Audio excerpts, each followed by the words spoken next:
copy of the Commission's documents will be given to each delegation. Delegates are encouraged to download or print them out in advance of the session. You may also use the self-service copy center located in the delegates' working area in Meeting Room A.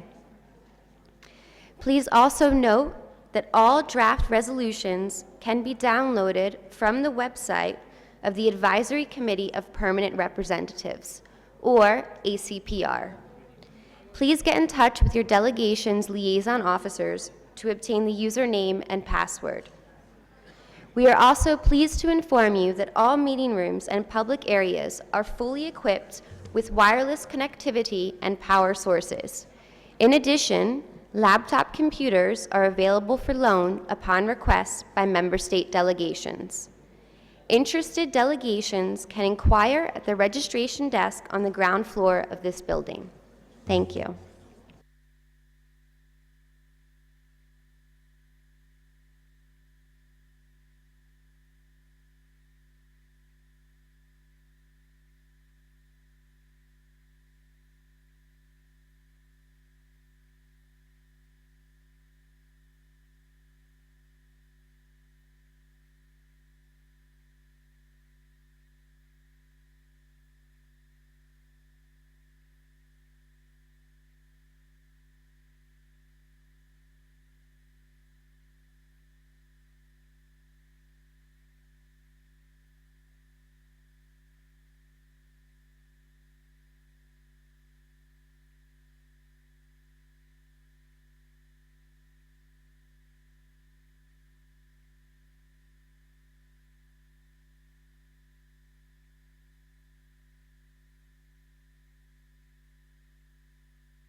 Excellencies, distinguished delegates, ladies and gentlemen, good afternoon and welcome to the 72nd session of the Economic and Social Commission for Asia and the Pacific. We will be getting underway momentarily, so I kindly request you to please take your seats for the opening of the ministerial segment. May I also request you to please turn your phones off or set them to silent mode during the meeting in order to avoid any disruption of the proceedings. Thank you.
Excellencies, distinguished delegates, ladies and gentlemen, good afternoon and welcome to the 72nd session of the Economic and Social Commission for Asia and the Pacific.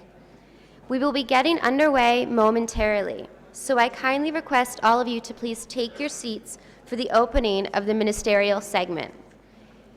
May I also request you to please turn off your phones or set them to silent mode during the meeting in order to avoid any disruption of the proceedings. Thank you.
Excellencies, distinguished delegates, ladies and gentlemen, may I kindly request you to please take your seats. We will begin with the proceedings momentarily. Thank you.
Excellencies, distinguished delegates, ladies and gentlemen, please join me in warmly welcoming our special guests now entering the room through the front door.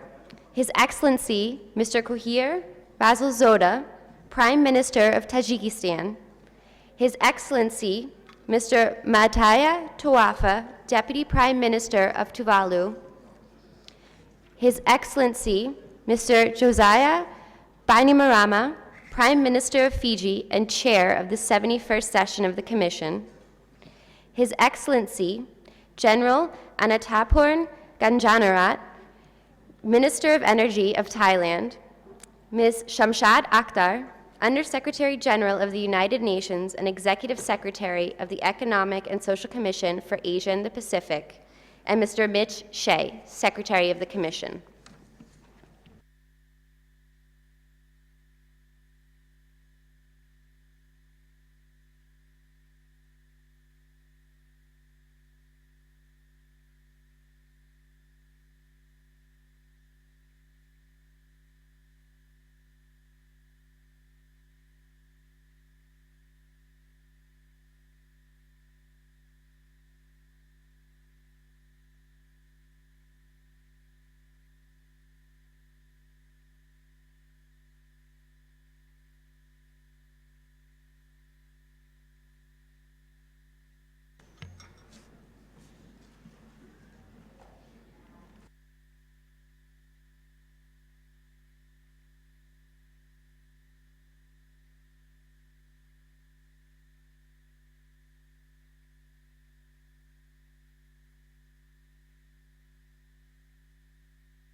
Excellencies, distinguished delegates, ladies and gentlemen, at this time, we will begin the opening ceremony with a traditional parade of the flags of the members and associate members of the Commission.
Excellencies, distinguished delegates, ladies and gentlemen, may I now request His Excellency, Mr. Josiah Bainimarama, Prime Minister of Fiji and Chair of the 71st session of the Commission, to preside over the meeting.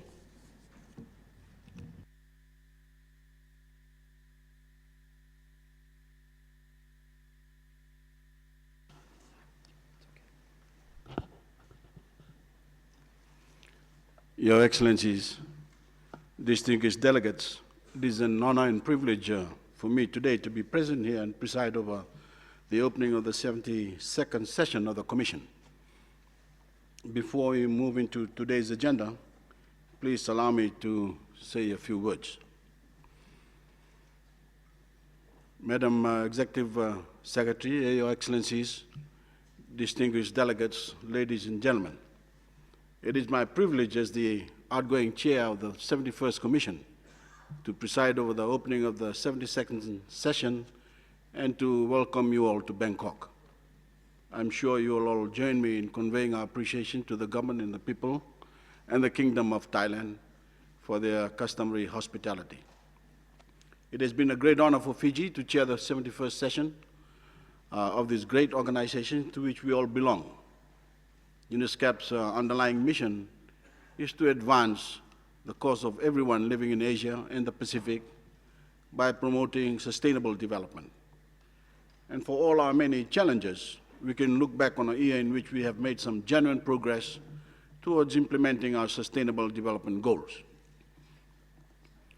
We have all committed ourselves to the 2030 SDG agenda. We have made a bold commitment to the Addis Ababa action agenda on financing for development. We have embraced the Sendai framework for disaster risk reduction. And perhaps most important of all, certainly for Fiji, we came together in Paris last November and forged a historic agreement at the United Nations Conference on Climate Change. The nations of the world making a commitment to cap global warming at 2 degrees Celsius above the level of the pre-industrial age.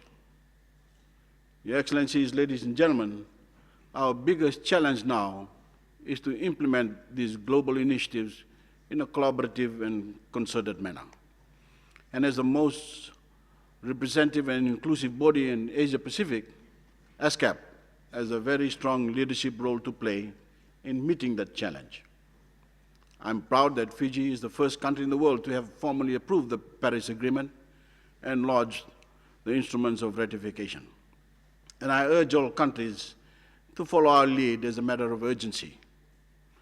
But Excellencies, ladies and gentlemen, I also want to use this opportunity to convey a strong message to you all on behalf of Fijians and other Pacific Islanders about where we need to go from here. From our perspective, Paris was merely a positive start. Much more needs to be done, and we must all act quickly and decisively. The scientists tell us that a 2-degree cap on global warming is still not enough to save us from the rising sea levels and extreme weather events caused by climate change. 3 of our number in the Pacific that are coral atolls, Kiribati, Tuvalu, and the Marshall Islands, are still destined to slip beneath the waves altogether.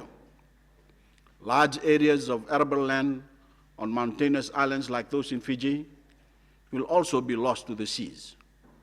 And we will all be subjected to the terror of the extreme weather events that are also increasing in strength and frequency, in which Fiji recently experienced. Just over 3 months ago, on 20th February, the biggest cyclone ever to make landfall in the southern hemisphere slammed into the Fiji group with winds of more than 300 kilometers an hour. Tropical cyclone Winston killed 44 of our people and left a trail of devastation across much of the country. Around 40,000 homes were damaged or destroyed, along with 229 schools and other public buildings and infrastructure. We have been left with a total damage bill estimated by the World Bank at around $1.4 billion US. And we are not alone. The year before, tropical cyclone Pam slammed into Vanuatu, killing more than 20 people and devastating the local economy. Your Excellencies, ladies and gentlemen, fortunately, in the case of Fiji, Winston spared our main tourism areas. Our international visitors kept coming, and the overall impact on the Fijian economy hasn't been as great as we feared. But along with small and vulnerable states everywhere, we now face a terrifying prospect that a single extreme weather event scoring a direct hit on us could devastate our economies for many years to come and reverse all the development gains that we have worked so hard to achieve and that this great organization always supported. I come with a very sobering message today that for all our talk of the 2030 agenda, countries like Fiji have little or no hope of achieving their sustainable development goals without the urgent assistance of the global community. We need immediate access to avenues of funding for climate adaptation. To build the resilience we must build to survive future events. Stronger homes, stronger infrastructure. And I urge you all to persuade your governments to place this at the top of the regional and global agenda. Your Excellencies, ladies and gentlemen, history will judge the industrial nations very harshly if they leave small and vulnerable nations to their fate without extending the appropriate helping hand. As I've said continuously, we have not caused global warming, they have. And they must use the portion of the wealth they have derived from the carbon emissions of the industries to assist those of us who aren't as wealthy as they are and are bearing the brunt of the crisis they created. Fiji urgently needs to access avenues of finance to build our own resilience. Yet some of these avenues have been closed off to us because we have been officially designated a middle-income nation. In a very real sense, we are being punished for our success just when we need this funding most. I call for these impediments to be lifted as a matter of the utmost urgency, because we know a repetition of Cyclone Winston is just around the corner, and we need to be better prepared. As it was, we were only just recovering from the previous event 3 years ago, Cyclone Evan, when Winston struck. So I appeal to you all on behalf of the citizens of all small and vulnerable nations to give finance for climate adaptation the priority it deserves.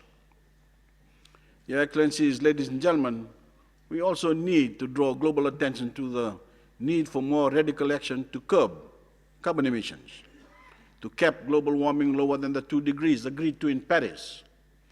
Since our last meeting, Fiji and other members of the Pacific Islands Development Forum, including civil society and the private sector, issued what we call the Sewer Declaration.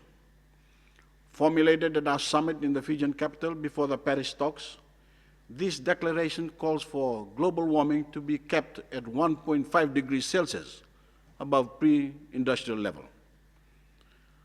Unfortunately, that was judged to be too ambitious in Paris, but the Pacific Islands are sticking to our own position that a 1.5 degree cap should at least be the next step.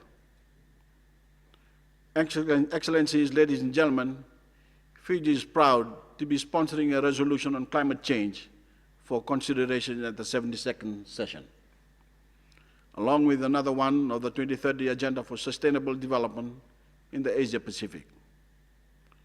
The climate change resolution is a sign of our own determination to place this issue on the regional and global agenda. I call on you all to give this resolution your support, because while we in the Pacific may be bearing the brunt of climate change, it is a global problem and undoubtedly the greatest challenge facing the world today. And we will all be judged by future generations on how effectively we, in the here and now, meet the current threat. Excellencies, ladies and gentlemen, I repeat, all the talk in the world about sustainable development is empty rhetoric if we don't ensure the sustainable future of the one planet we share. and guarantee sustainable lives for the many billions of global citizens looking to us for leadership on this issue. Fiji shares that sense of collective responsibility for the future of humanity. Our own carbon footprint is negligible, a mere 0.004% of total global emissions. And yet, we have committed to reducing our own emissions by 30% by 2030, mainly by replacing fossil fuels with alternative energy sources such as hydro and solar. We are also working with ESCAP to strengthen our disaster management processes and become a regional hub for disaster response. We are already sharing the lessons we have learned from Winston. And Fiji will be hosting a side event here on Thursday, 19th May, to explain our response to the cyclone and our recovery and rebuilding effort. The World Bank will also be with us, sharing its experience in formulating the post-disaster needs assessment for Winston. So I encourage you all to attend this event on Thursday at 9 a.m. Your Excellencies, ladies and gentlemen, of course, there are many other complex development issues facing us all at the present time. Economic uncertainty, energy security, resource constraints, rapid urbanization, demographic and social change, plus the special needs of women, children, the elderly, and the disabled, the most vulnerable of our people, who we must also place at the top of our list of priorities. But as the outgoing chair, I hope you'll excuse me for dwelling so much today on climate change.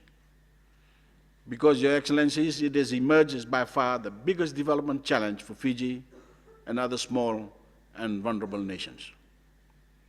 I want to close by thanking those ESCAP member nations who came to Fiji's assistance in the immediate aftermath of Winston, and especially those who are providing ongoing support. There are still many avenues in which you can help the Fijian people, including our Adopt a School program to get our children back into proper classrooms. And I will be happy to explain that program to you and give you the necessary details. Excellencies, ladies and gentlemen, I've been very proud to lead the Fijian nation at this time. We came together in a unique and inspiring way to support each other in our hour of need, to give comfort to the bereaved, and food and shelter and support to those in the direct path of Winston's fury. But the ordeal we suffered was also considerably lightened by the knowledge that we have so many loyal friends in the world. I've also been proud to chair the 71st session. So thank you again for the privilege, and I wish you every success in your deliberations this week. Thank you.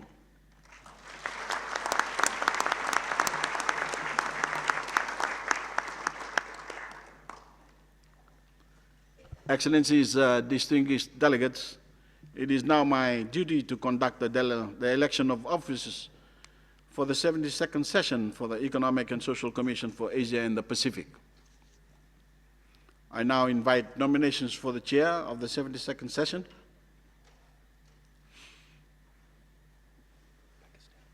I recognize the distinguished delegate from Pakistan. Yes. Mr. Chair, I have great honor to propose Excellency Mr. Koher Rasulzada, Prime Minister of Tajikistan, for the position of Chair of the 72nd session of the Commission. I am confident that under his able leadership, the 72nd session will be led to a successful conclusion. Thank you. Thank you, Excellency. The distinguished delegate of Pakistan has nominated His Excellency Mr. Gohir Razul Zolda, the Prime Minister of Tajikistan, as chair of the 72nd session of the Commission. Would any delegation wish to second the nomination? Vietnam.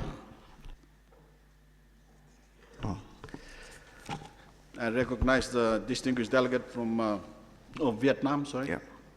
Mr. Chair, I have the great pleasure in seconding the nomination of His Excellency Mr. Kwahi Rajun Sota, Prime Minister of Tajikistan, for the position of Chair of the 72nd of the session of this Commission.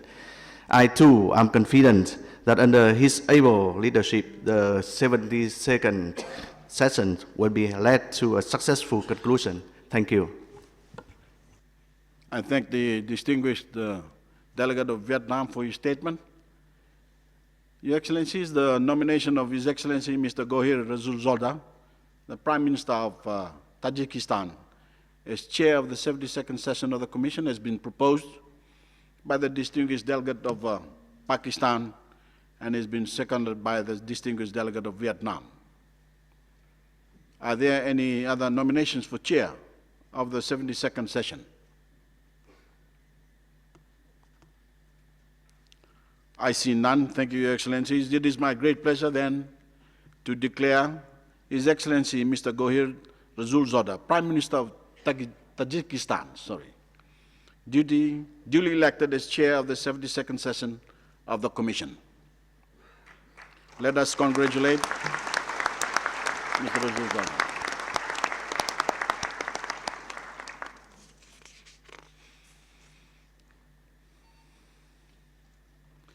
For the Vice Chairs of the Ministerial segment, I propose with the consent of the Commission that following the practice adopted in previous sessions, Rule 13 of the Rules of Procedure of the Commission providing for the election of the only 2 Vice Chairs be suspended for this session.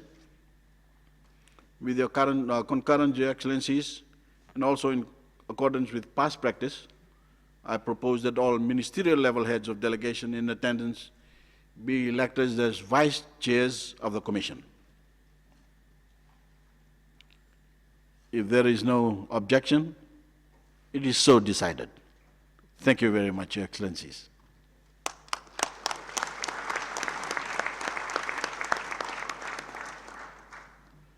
The list of Vice Chairs will be circulated by the Secretariat.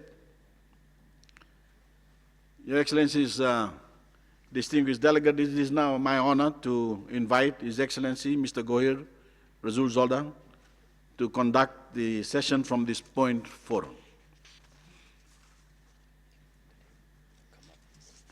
Your Excellency.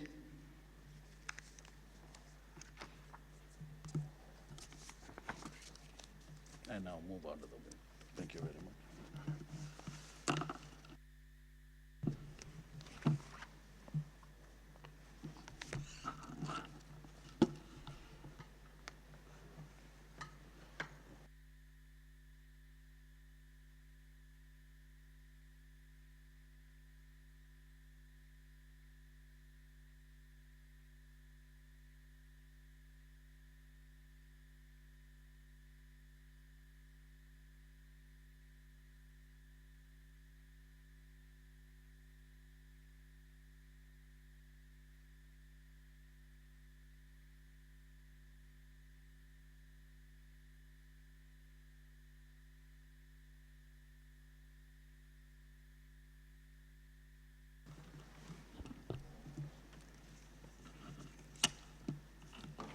Его превосходительство генерал Адантапури Канчанарат, министр энергетики Таиланда, его превосходительство господин Жозая Орека Банимара, премьер-министр Фиджи и председатель 71-й комиссии, госпожа Шамшад Ахтар, заместитель генерального секретаря Организации Объединенных Наций и исполнительный секретарь ИСКАТу, ваши превосходительства, уважаемые делегаты, дамы и господа.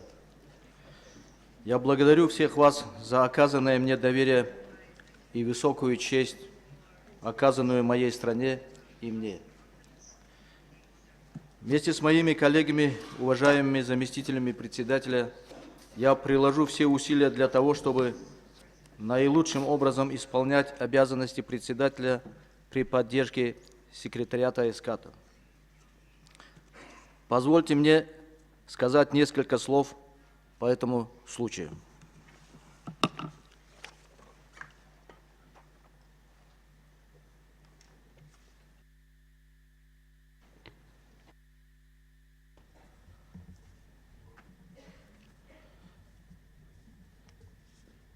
ESCAP является уникальной межправительственной платформой.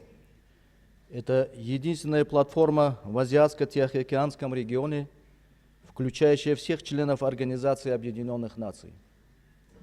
Она также обладает уникальной способностью поощрять объективный анализ и использовать его в результате в ходе межправительственных обсуждений, что позволяет добиться результатов в нормативной сфере и в области технического сотрудничества.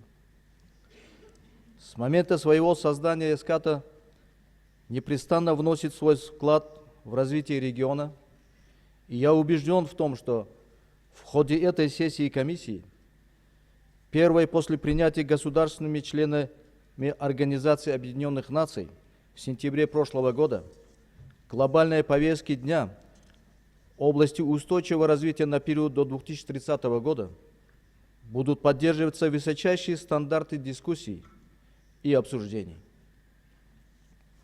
Работа ESCAP чрезвычайно важна для всех ее членов и ассоциированных членов. Я с удовольствием и удовлетворением отмечаю то обстоятельство, что в работе комиссии госпожа Ахтар делает особый упор на поощрение регионального экономического сотрудничества и интеграции и устойчивого развития. Две эти приоритетные области деятельности крайне важны для региона. Я хотел бы заверить госпожу Ахтар в том, что мы, члены ESCAP, будем работать совместно с секретариатом в целях поощрения инклюзивного и устойчивого развития в Азиатско-Тихоокеанском регионе, и она может рассчитать на мое всестороннее сотрудничество в качестве председателя 72-й сессии. Благодарю вас.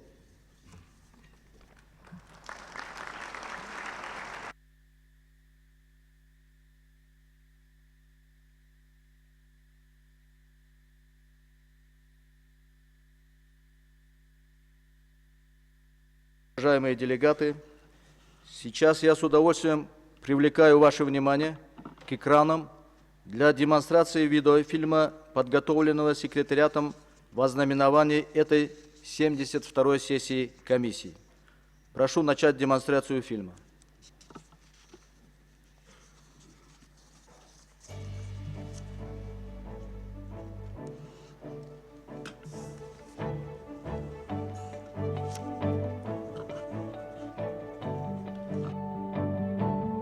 As we embark on the implementation of the Blueprint for Global Development, the transformative 2030 Agenda for Sustainable Development, we need to recognize the significance of Asia and the Pacific in leading implementation of the Sustainable Development Goals.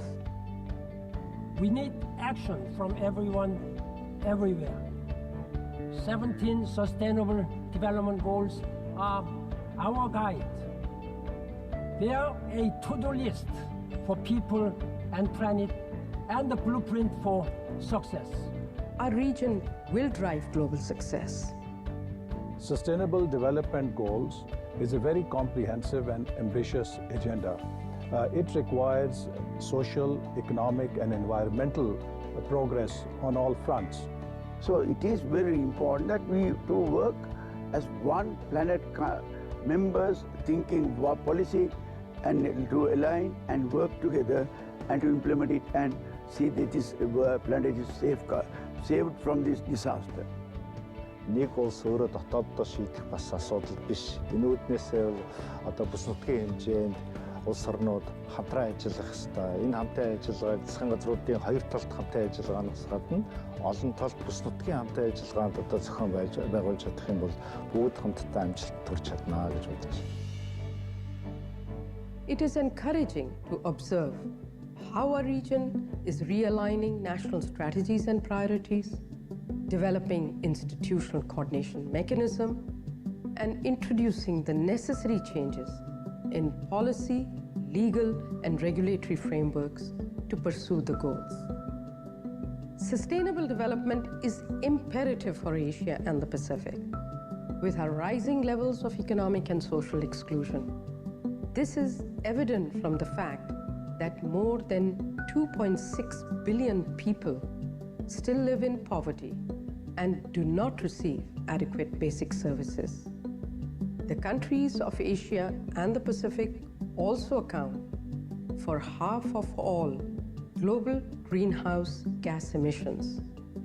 And our infrastructure deficits are set to grow even more steeply with our rising population and levels of urbanization. Yet we know that our region drove the successful outcomes of the Millennium Development Goals, and it has the experience, potential, and resources to drive sustainable development as well. What we need now is to support the continued rebalancing of our economies to ensure that we address the economic, environmental, and social dimensions of development. I believe that ESCAP play a very vital role in leading the 2030 agenda. The fact that it covers most, if not all, of those three pillars of sustainable development, I believe is very important. We believe that our part in helping out or assisting or partnering with ESCAP or with UN in achieving SDG would be a very promising one. Let's again work closely together.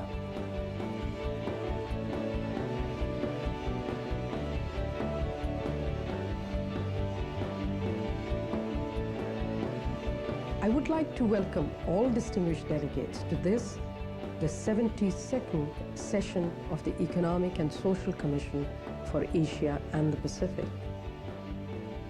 As we work together to bring about the world we want and need by 2030, we must ensure inclusivity so that no one is left behind.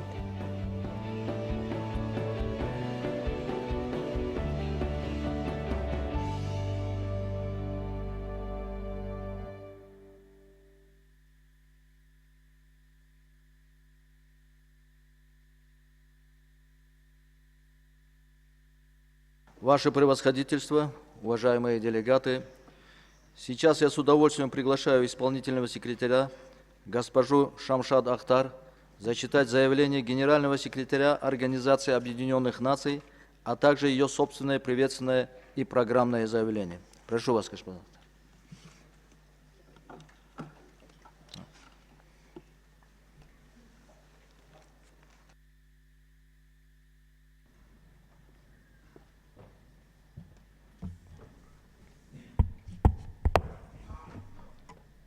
Good afternoon and a very warm welcome on behalf of ESCAP and its staff members to everyone. Your Excellency, congratulations on your assuming the chairpersonship. Let me start by reading out the message from the Secretary General of the United Nations, Mr. Ban Ki-moon, and I quote, "I am pleased to send greetings to all participants at this 72nd session of the United Nations Economic and Social Commission for Asia and Pacific. ESCAP is a key partner in our shared journey to a more sustainable future. Thank you all for your engagement and support. The 2030 Agenda for Sustainable Development, the Addis Ababa Action Agenda, and the Paris Agreement on Climate Change taken together have the power to eradicate poverty, build resilient societies, address environmental changes, and put the world on the path to sustainable future. We have the collective responsibility to actualize this potential. Your commitment will be crucial in ensuring that the 2030 Agenda and the Sustainable Development Goals truly leave no one behind. I have seen the impressive work of ESCAP, supporting governments through strategic policy advice and innovative capacity building in a region in which more than 277 million people still lack clean water. More than 21 million children are not enrolled in school, and only 1/3 of the population has internet access. The regional response to the 2030 Agenda must match the scope of the challenge. This requires tapping into the potential of all actors to achieve the large-scale transformation we need. Now is the time for smart investments in people and the planet, where they are needed, when they are needed, and at the scale they are needed. I welcome your focus on how innovation and technology can advance sustainable development. To reap the full benefits, we must empower people, especially youth, through education and training. We must close the digital divide, and we must create an environment where human rights flourish and civil society has the space it needs to operate freely. This will unleash progress across the international agenda. I count on your strong leadership and wish you great success as we work to transform our global vision into better lives and greater opportunities for people throughout Asia and the Pacific. This ends the message of the United Nations Secretary General. With your permission, Chair, I would now like to offer the ESCAP statement, which is also a part of our accountability mechanism. Your Excellency, the Prime Minister of Fiji and Chair of the 71st session of the Commission, Your Excellency, the Prime Minister of Tajikistan, Your Excellency, the Minister of Energy of Thailand, Your Excellency, the Deputy Prime Minister and Minister of Finance of Tuvalu, Excellencies, distinguished delegates, ladies and gentlemen, a very warm welcome to the 72nd session of the Commission, the first after the adoption of the 2030 Agenda for Sustainable Development and agreements on finance, disaster risk reduction, climate action, and the Samoa Pathway, which together define the contours of the development agenda for our region. Strong political commitment, action, and well-functioning coordination mechanisms fully supported by the countries of Asia and the Pacific will be critical to ensure that no one is left behind. Our region is widely recognized for its economic and development success. The rich traditions, business acumen, and growing integration in Asia and the Pacific, as well as our determination to translate global commitments into national action, will drive implementation of the Sustainable Development Goals and lead the global shifts to more sustainable growth and development. As we forge development progress, gradual recovery and trade remain slow, which has impacted regional growth.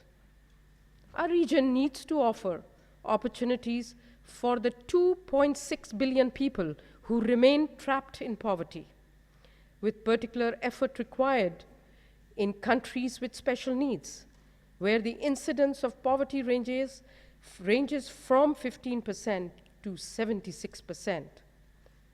400 million people in our region still go hungry. 455 million still have no access to electricity, and nearly 1.7 billion lack access to improved drinking water and sanitation. These inequalities worsen social tensions. So addressing inequalities, a cross-cutting element of the goals, is essential for successful implementation of the 2030 Agenda, because inequalities stifle economic growth. Inequalities undermine social cohesion and threaten environmental sustainability. Our region has both an aging population and 60% of world's youth which calls for demographic change to be managed, advancing gender equality and women's empowerment, improving social protection, and supporting the 650 million people in Asia and the Pacific with disabilities poses additional challenges. Inefficiencies in resource use are pervasive.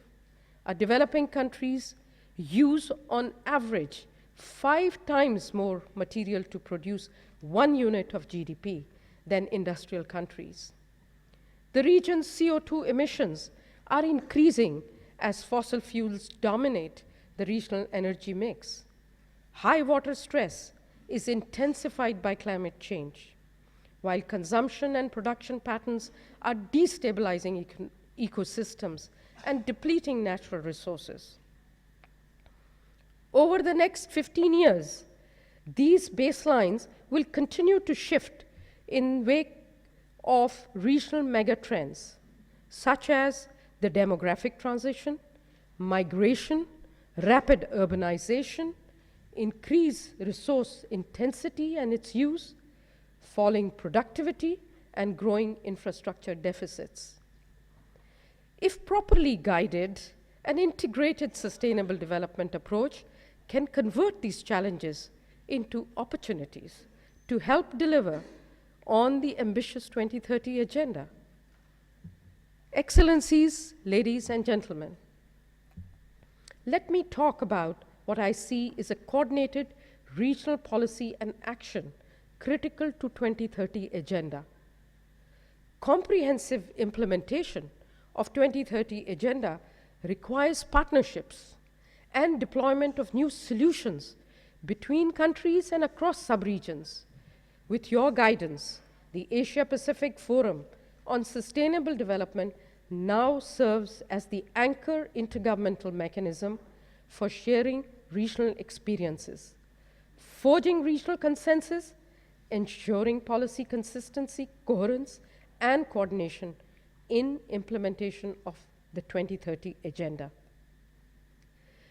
Asia and the Pacific will lead this implementation. Some member states have already committed to voluntary national reviews, having integrated sustainable development into national strategies, plans, and budgets. They have rebalanced growth paths through policy adjustments. Some have strengthened national statistical capacities.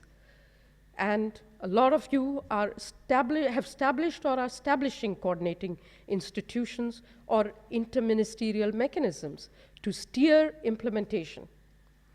Some governments are also restructuring their development aid to ensure that South-South cooperation supports the new agenda. Smart development demands that we move from silo-bound to cross-sectoral approaches and solutions, deploy the right mix of policies and incentives, and address cross-cutting and thematic areas such as tackling all types and sources of inequality. The Secretariat's new social outlook, to be launched for the first time in early 2017, will offer a regional analysis of progress on the social elements of the goals, including the strengthening of social protection, giving more active roles to youth in the development process, developing rights-based disability policies, and building national capacity to support gender-responsive planning and budgeting, women's economic empowerment, as well as participation and leadership. ESCAP, with your guidance, is committed to tracking regional trends, advocating best practices, sharing knowledge and lessons learned, as well as building capacities, especially of the countries with special needs. Our 2016 flagship economic and social survey in front of you underscores the need to reverse the decline in productivity. Boosting agriculture productivity alone could lift 110 million more people out of extreme poverty by 2030. but this would need to be supported by rural industrialization, improved urban-rural linkages, and better quality infrastructure. To support the 2030 agenda at the sub-regional level, ESCAP, with its cross-disciplinary structure and expertise, is also working with all parts of the United Nations system. Under the ESCAP-led regional coordination mechanism, with 30 United Nations agencies, we are supporting the ASEAN Community Vision 2025 and the Samoa pathway to implement the 2030 agenda. Excellencies, ladies and gentlemen, let me talk about data for sustainable development and better data. Arrangements are now in place to support regional follow-up and review, which will offer thematic assessments and peer review of progress on the goals. Availability of comparable cross-country statistics will underpin the success of the review process. Establishing baselines and defining priorities for implementation calls for enhancement of quality statistics and data. ESCAP's statistical yearbook and our regional online statistical database have already been aligned to the goals and targets, incorporating indicators of the global monitoring framework. We are enhancing usability of our web-based platform to effectively share new knowledge products, including indicator dashboards, country profiles, and trend analysis, while also supporting sub-regional initiatives. Our Committee on Statistics will review a new roadmap for transforming official statistics in Asia and the Pacific in early December, which will then serve as a framework for collective action. Our stock-taking will serve as a valuable guide because the region has, on average, only half of the global indicators for the goals readily available, with the Pacific sub-region well below this average. The data we do have is often 3 to 4 years old. Disaggregation is limited, while differences in measurement methods hamper regional comparability. Getting baseline statistical indicators right and tapping new data sources calls for stronger collaborations between governments and data providers in the private sector. To build innovation and the capacity of national statistical systems, promoting the use of big data for sustainable development. I'm proud to report that ESCAP was the first one to join the Global Partnership for Sustainable Development Data and other platforms to foster exchanges and accelerate adoption by our member states of advanced systems for data collection and dissemination. Excellencies, distinguished delegates, ladies and gentlemen, let me take a few minutes to talk about the need for unlocking finance, trade, and science, technology, and innovation. First, finance. For 3 consecutive years, with your stewardship, the Asia-Pacific Financing for Development Forum has played an important role in recognizing that as much as $2.5 trillion may be required annually to successfully implement the goals in our region. The bulk of this requirement stems from the need to create green infrastructure. Although climate finance also remains greatly underserved. These challenges can be partially met through enhanced domestic resource mobilization, given the exceptional tax potential of the region. Unlocking this potential will require countries to abolish tax holidays and exemptions that are doing nothing but distorting investment regimes and losing revenues. Similarly, tax collections must be enhanced to also reach the millions of individuals and significant number of businesses outside the tax net. Progressivity of taxation systems will help to tackle inequalities and direct flows to more sustainable investments. Deepening financial inclusion will also bring billions of people and a range of businesses to support sustainable development. Our region has good potential to strengthen enabling environments to tap private capital for sustainability. With global liquidity close to 100 trillion and sovereign wealth funds worth about 3 trillion, why are we hesitating, not attracting this private source? It will also be important to leverage the enhanced capital base of the multilateral development banks for this region, new investment vehicles, and capital markets to identify and implement policy and financing options, including credit enhancement mechanism for sustainable infrastructure. Let me talk about science, technology, and innovation. To drive growth and productivity, there is a need to uplift the countries of our region ranked in the bottom 10% of the Global Innovation Index. This can be achieved also by harnessing South-South cooperation within Asia and the Pacific itself, where a number of our member states are at the leading cutting edge of innovation, accounting for almost 43% of global research and development activity. There is an over-concentration, however, with 95% of our region's researchers located in just 5 countries. The challenge is to bridge these gaps and address the digital divide to enable member states, particularly countries with special needs, to take advantage of technologies and to develop a robust culture of innovation.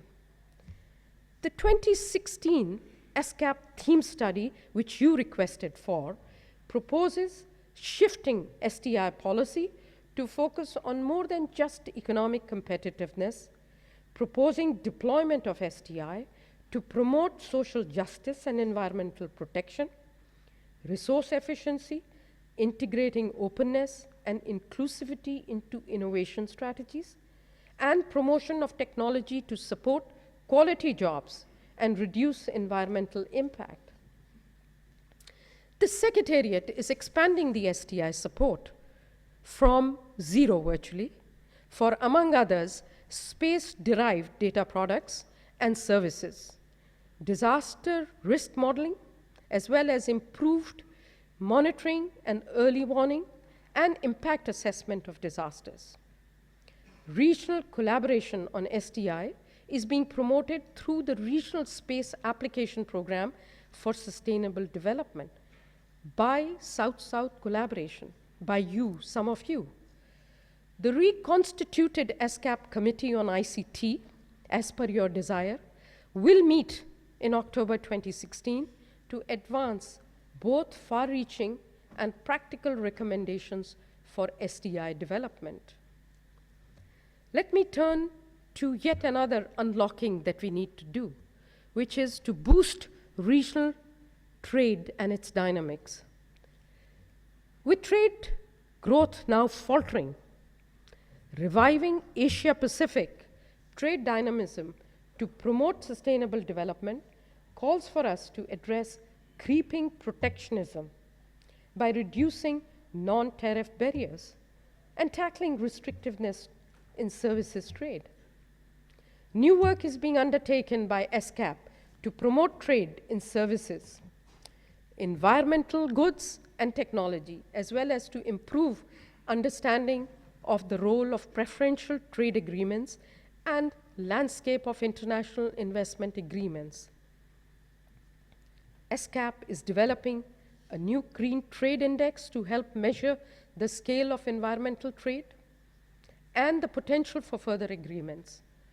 More than 30 members have also collectively finalized our framework agreement on cross-border paperless trade facilitation.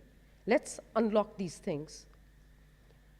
Let me now talk about what is very important for all of you, and you have talked to me about it, which is capacity development, Goal 17, which is dedicatedly including a specific capacity development target. The Secretariat's new capacity development strategy better aligns capacity development with our normative and analytical work.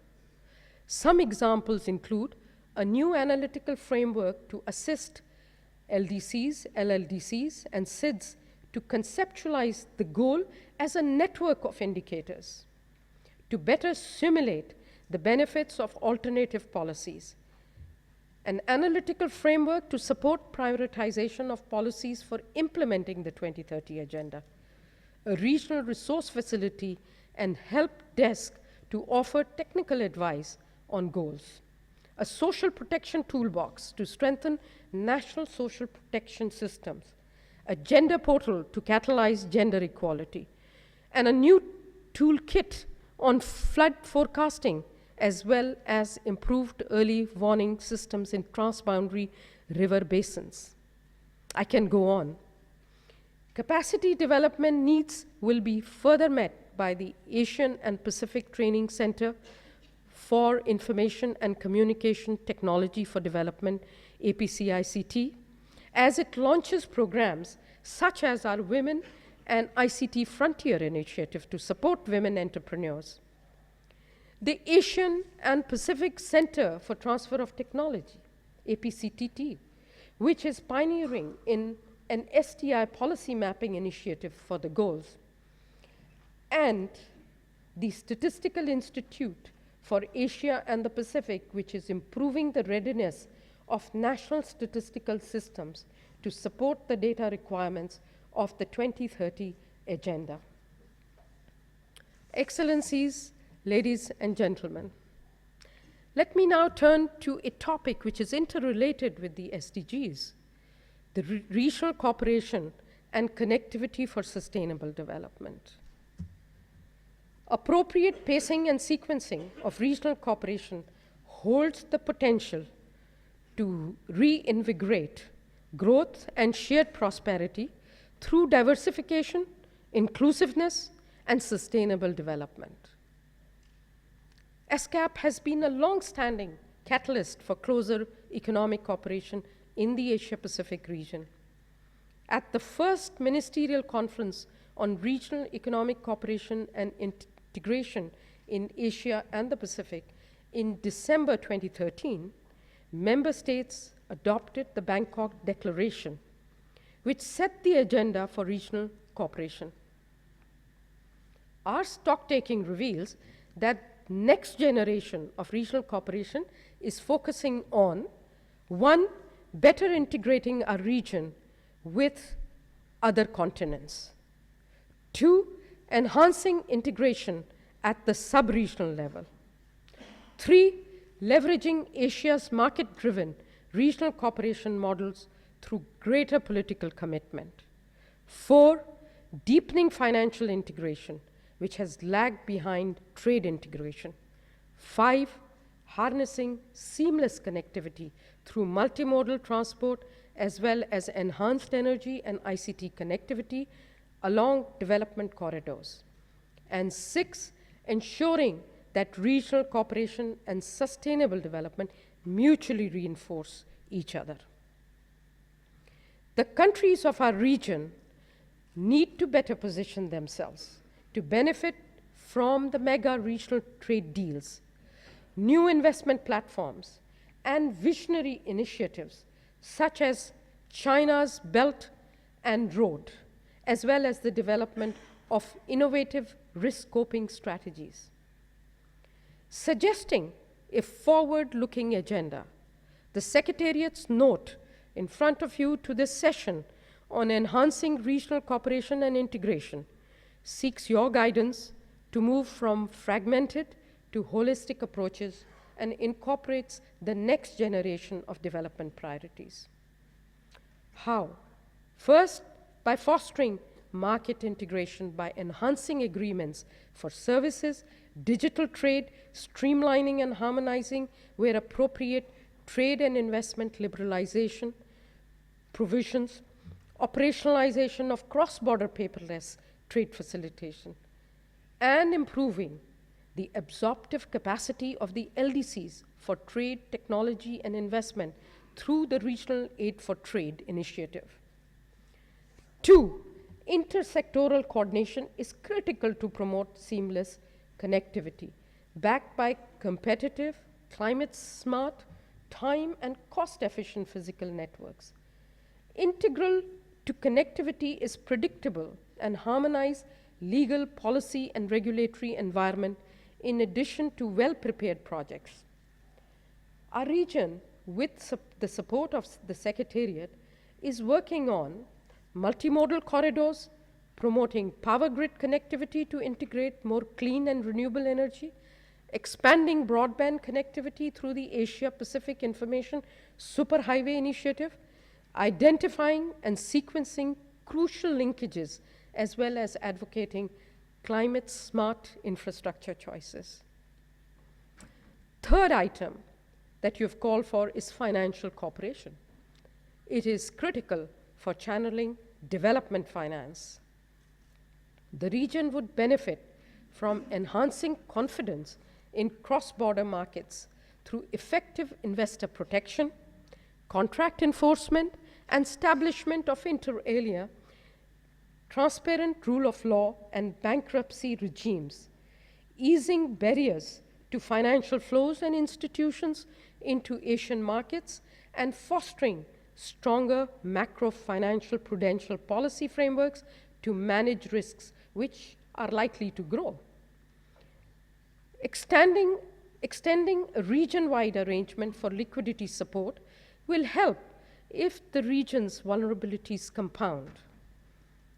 Ultimately, financial stability will be reinforced by a push to diversify Asian financial system, credit portfolios, and finance requirements of sustainable development. The fourth item you have called for is regional cooperation mechanisms to deal with the risks and shared vulnerabilities. Given the transboundary nature of disasters, cross-border cooperation on best practices, sharing of scientific innovation, especially space technology applications, and last-mile community engagement are critical for effective monitoring and early warning. The regional cooperation agenda must emphasize the development of disaster-resilient and climate-friendly regional infrastructure. Regional climate cooperation is still at formative stage, but scope exists to explore collaborative approaches in strengthening resilience and improving capacities while reducing climate and disaster risk. There is a good potential for our region's largest emitters to undertake collaborative emissions reduction partnerships through technology, finance, and policy approaches, targeting areas such as low-carbon cities, linking carbon markets, climate-proofing infrastructure investments, carbon sinks, clean energy, and resource efficiency. ESCAP is already addressing a number of these challenges through our substantive, analytical, and other elements of the program. So, Excellencies, ladies and gentlemen, in conclusion, regional political resolve is critical to institutionalize quality growth by promoting inclusiveness, sustainability, and climate-friendly approaches for implementation of the goals. This will also benefit from our resolve to deal with cross-border challenges through enhanced regional economic cooperation and integration. Let the 2030 agenda call for fundamental policy rethinking and shifts in action, for which pacing and sequencing of national initiatives will be critical. In this context, advanced planning and mainstreaming of implementation is key, as is proper calibration of priorities and resource allocation. Your guidance and engagement and even greater support to the Commission will determine the extent of our success in aiding your implementation of new development priorities. Let development agenda define the budgetary requirements and not the other way around. Thank you again for your partnerships and leaderships in the journey thus far. The Secretariat stands ready to support your continued leadership and to enable your sustainable development success for the next 15 years and beyond. And I thank you very much.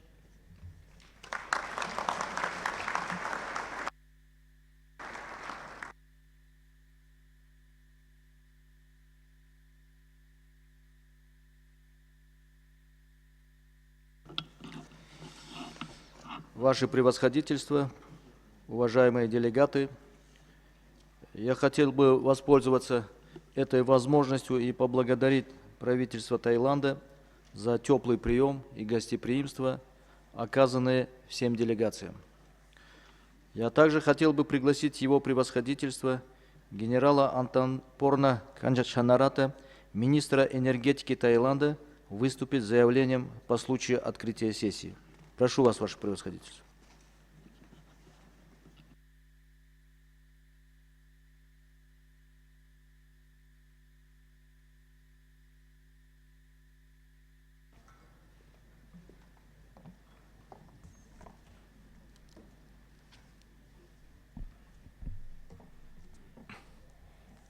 Excellency, Executive Secretary, distinguished delegates, ladies and gentlemen, it's my pleasure to welcome you today on behalf of His Excellency General Prayut Chan-o-cha, Prime Minister of the Kingdom of Thailand, at the opening of the 72nd section of the Economic and Social Commission for Asia and the Pacific. This year's theme topic is timely and of great significance to all member states of ESCAP. Science, technology, and innovation, known as STI, are indeed a key enabling factor for sustainable development. They cut across most issues of the 2030 Agenda for Sustainable Development. The question is, how can we ensure STI development? As governments, we need to ensure an ecosystem that supports STI. We need an educational system that can produce human resources that can work in STI. We need to promote talent mobility to move human resources between governmental and business sectors, so they can learn more from one another. R&D products must not remain on academic shelf, but must be commercialized for the market, for practical use, and for development.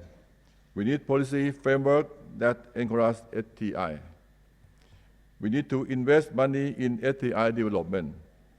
We need public and private partnership in making STI work for development, in education and human resources development.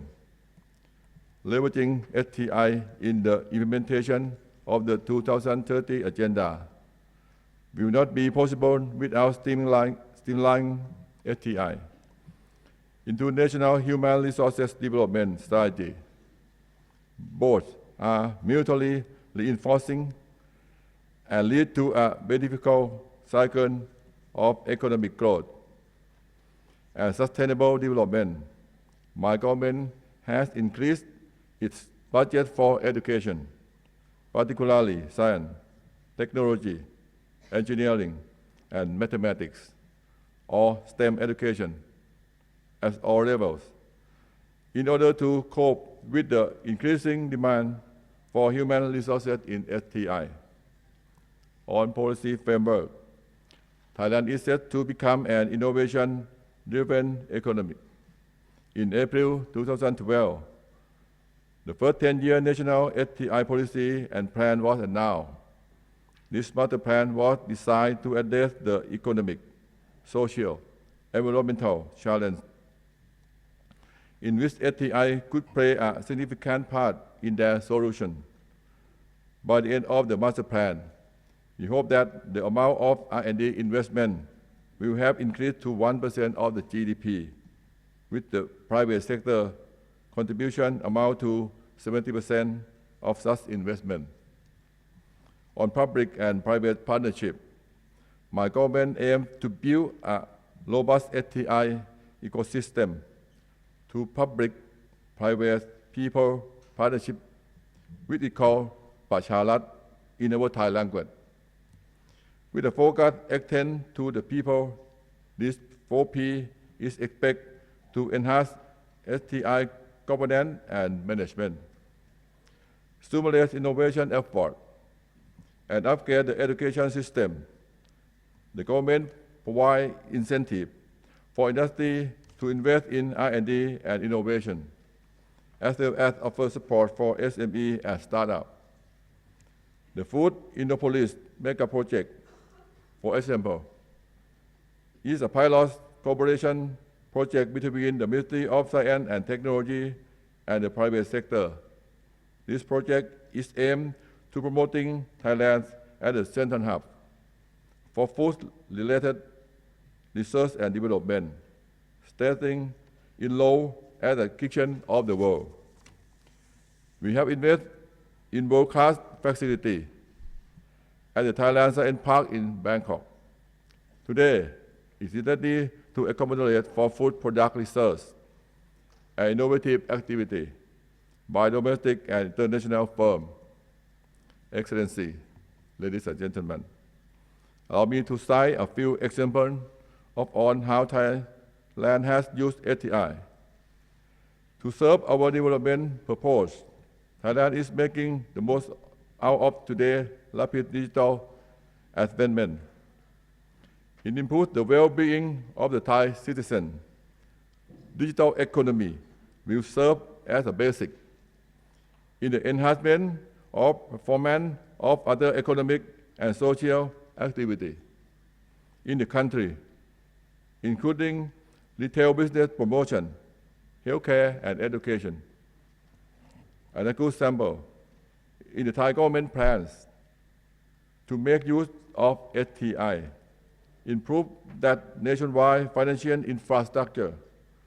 The Nation e-Payment Master Plan was recently introduced to streamline and develop the National Electric Payment Platform.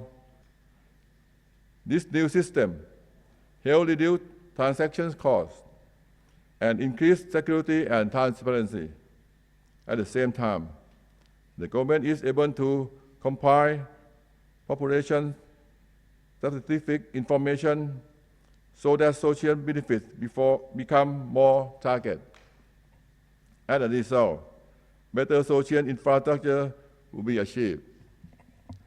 Thailand has introduced several initiatives in the use of STI, including climate change adaptation and disaster risk reduction.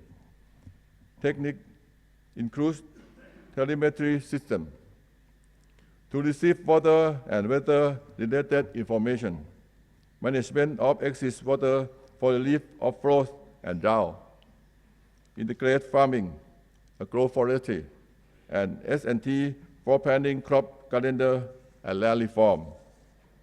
Also, the ICT Foundation and Fund, under the Royal patronage of Her Royal Highness Princess Mahachakki Sirinthorn, has used ICT to help the disadvantaged, particularly rural school children, sick children in hospital, prison inmates, and persons in disability.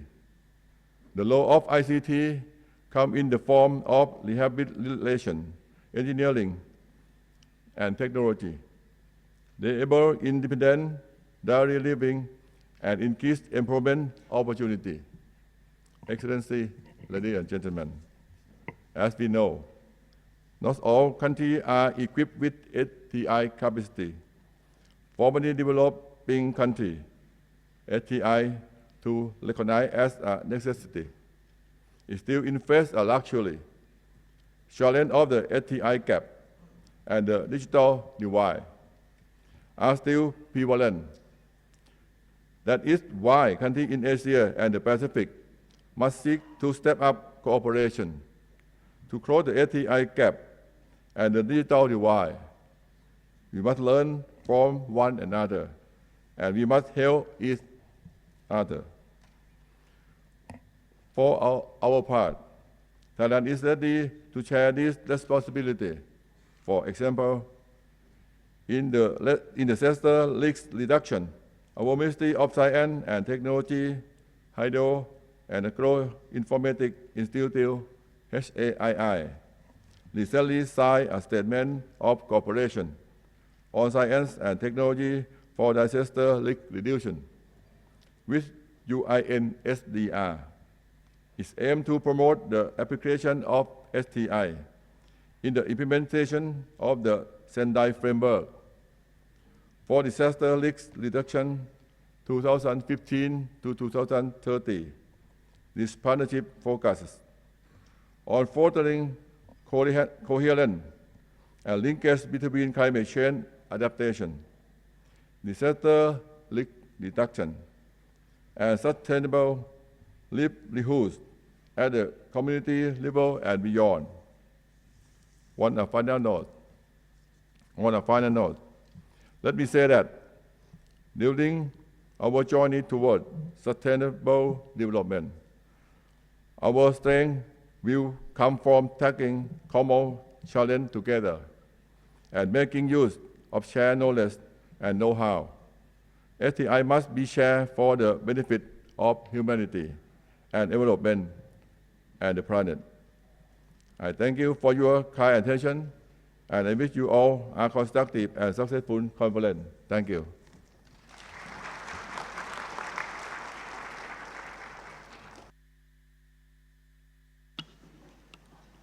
Благодарю вас, Ваше Превосходительство. Уважаемые делегаты, сейчас мы сделаем небольшой перерыв, а затем вновь соберемся в этом зале для заседания, для проведения диалога на высоком уровне по вопросу о региональном экономическом сотрудничестве и интеграции. Сейчас я хотел бы пригласить всех глав делегаций в специально помеченное место у входа в зал заседания 1 для групповой фотографии. Вас проводят туда ваши сотрудники по связям. В заседании объявляется перерыв. Благодарю вас.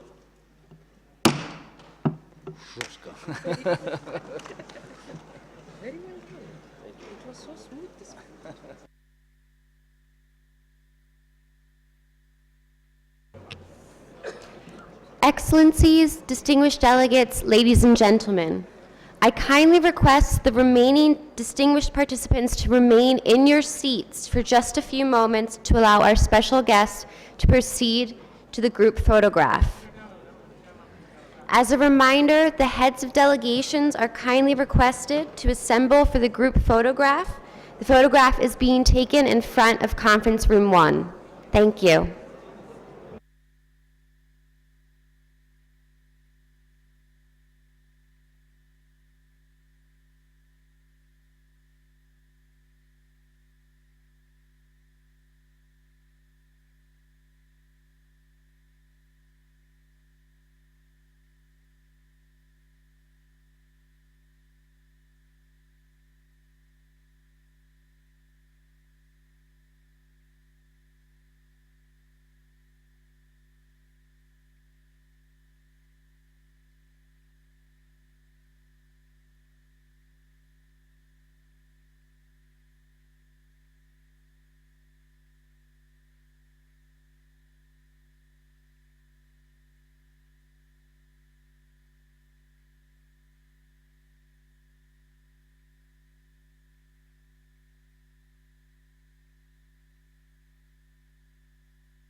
2, 2, 1.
Check 2, 1, 2.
Ваше Превосходительство, уважаемые делегаты, заседание объявляется открытым. Благодарю вас за участие в этом заседании. Я с удовлетворением отмечаю, что мы начинаем наше обсуждение с рассмотрения пункта 7а повестки дня.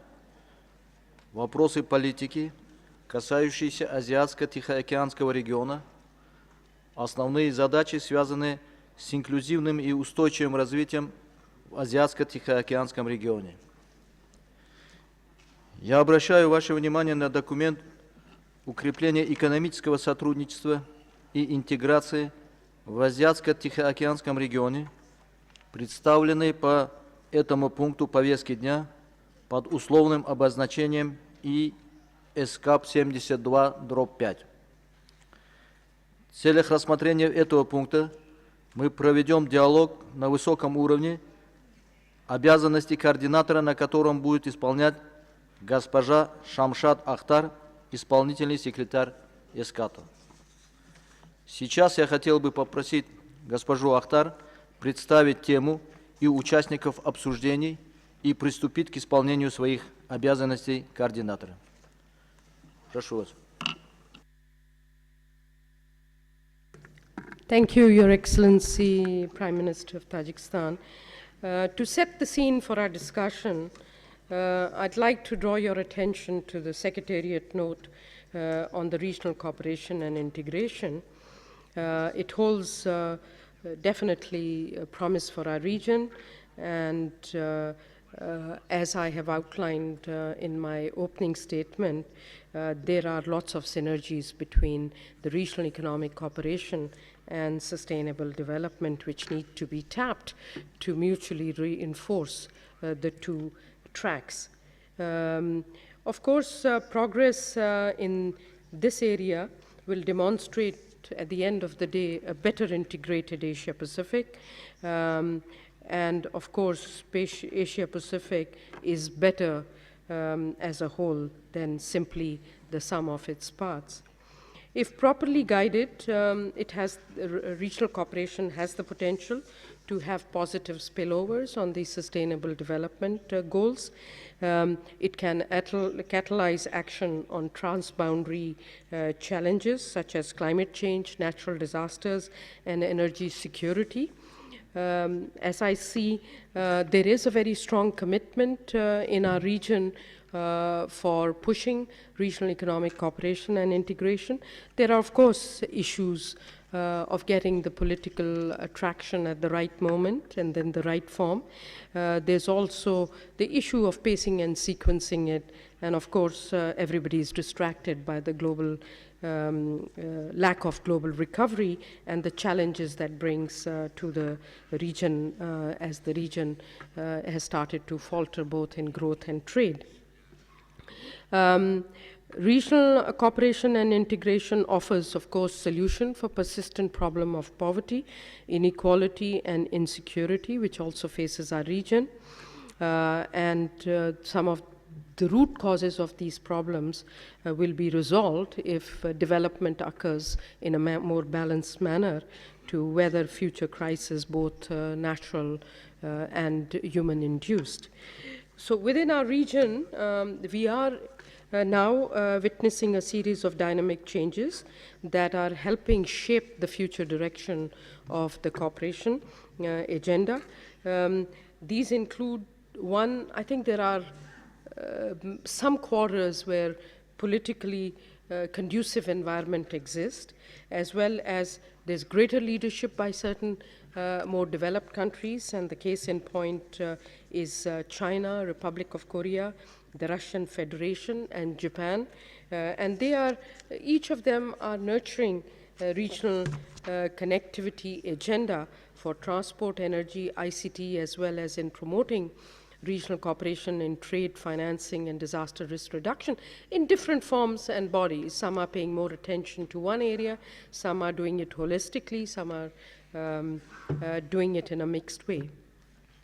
If we guide this process a bit more systematically, the benefits can spread widely And of course, there's always a risk that you may marginalize the marginal countries in the process. And so we need to appropriately also cushion for that in the design forward. Our region is very well known to be the most diverse and a very large region.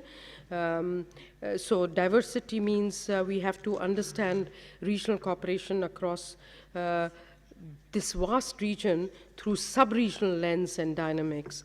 Our sub-region show a marked variation in integration process and the pace of integration, both in connecting within themselves and connecting to each other. The region, of course, has a wealth of sometimes overlapping sub-regional initiatives and a crisscross of it, which confuses matters.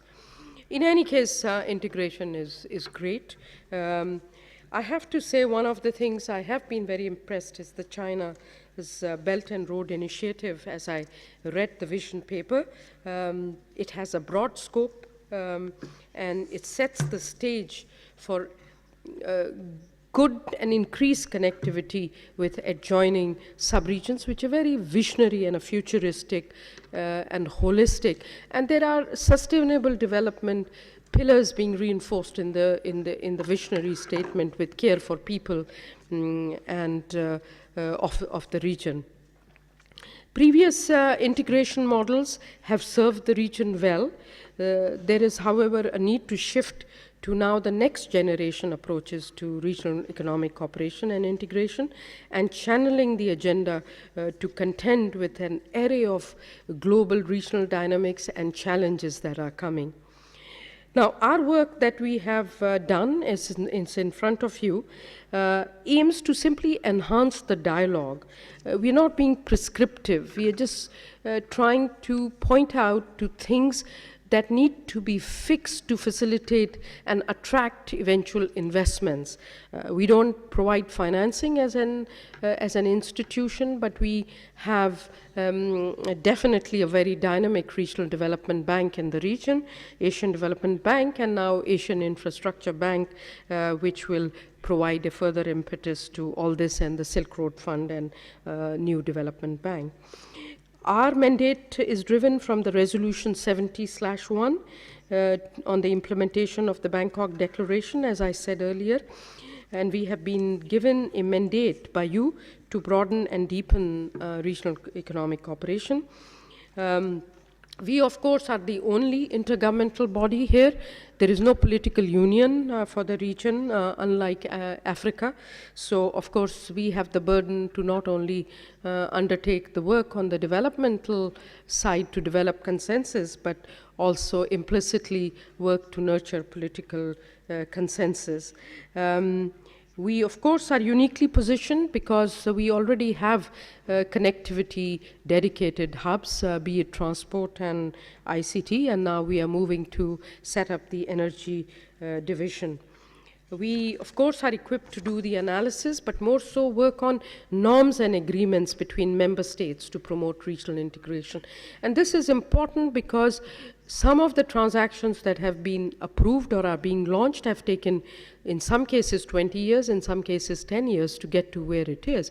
So if you have upfront understanding on the model regional agreements and normative work, then it makes it easier when you actually agree on a deal to go forward. And by the way, it reduces the cost of the transaction. So that's what we bring to the table. We have been asked by member states to focus on 4 strategic pillars, which I talked about. I'm just going to reiterate the titles so that to remind you. One is the formation of an integrated market. Second is seamless connectivity. Third is enhancing financial cooperation and increasing economic cooperation to address shared vulnerabilities. There's a lot of material on this stuff. Some of them is prepared, some are in our other intergovernmental documents. So through many of our sub-programs, we are enhancing all these pillars. Particularly, I'd like to point to the disaster risk reduction, where a lot of frontier work has been done and action is happening. There's a lot of work to be done on financial cooperation, and I have to say my previous employers, Asian Development Bank, did a great job at some point of not only setting up a monitoring mechanism but harnessing financial cooperation through bond market development, and also ensuring that financial safety nets were put in place.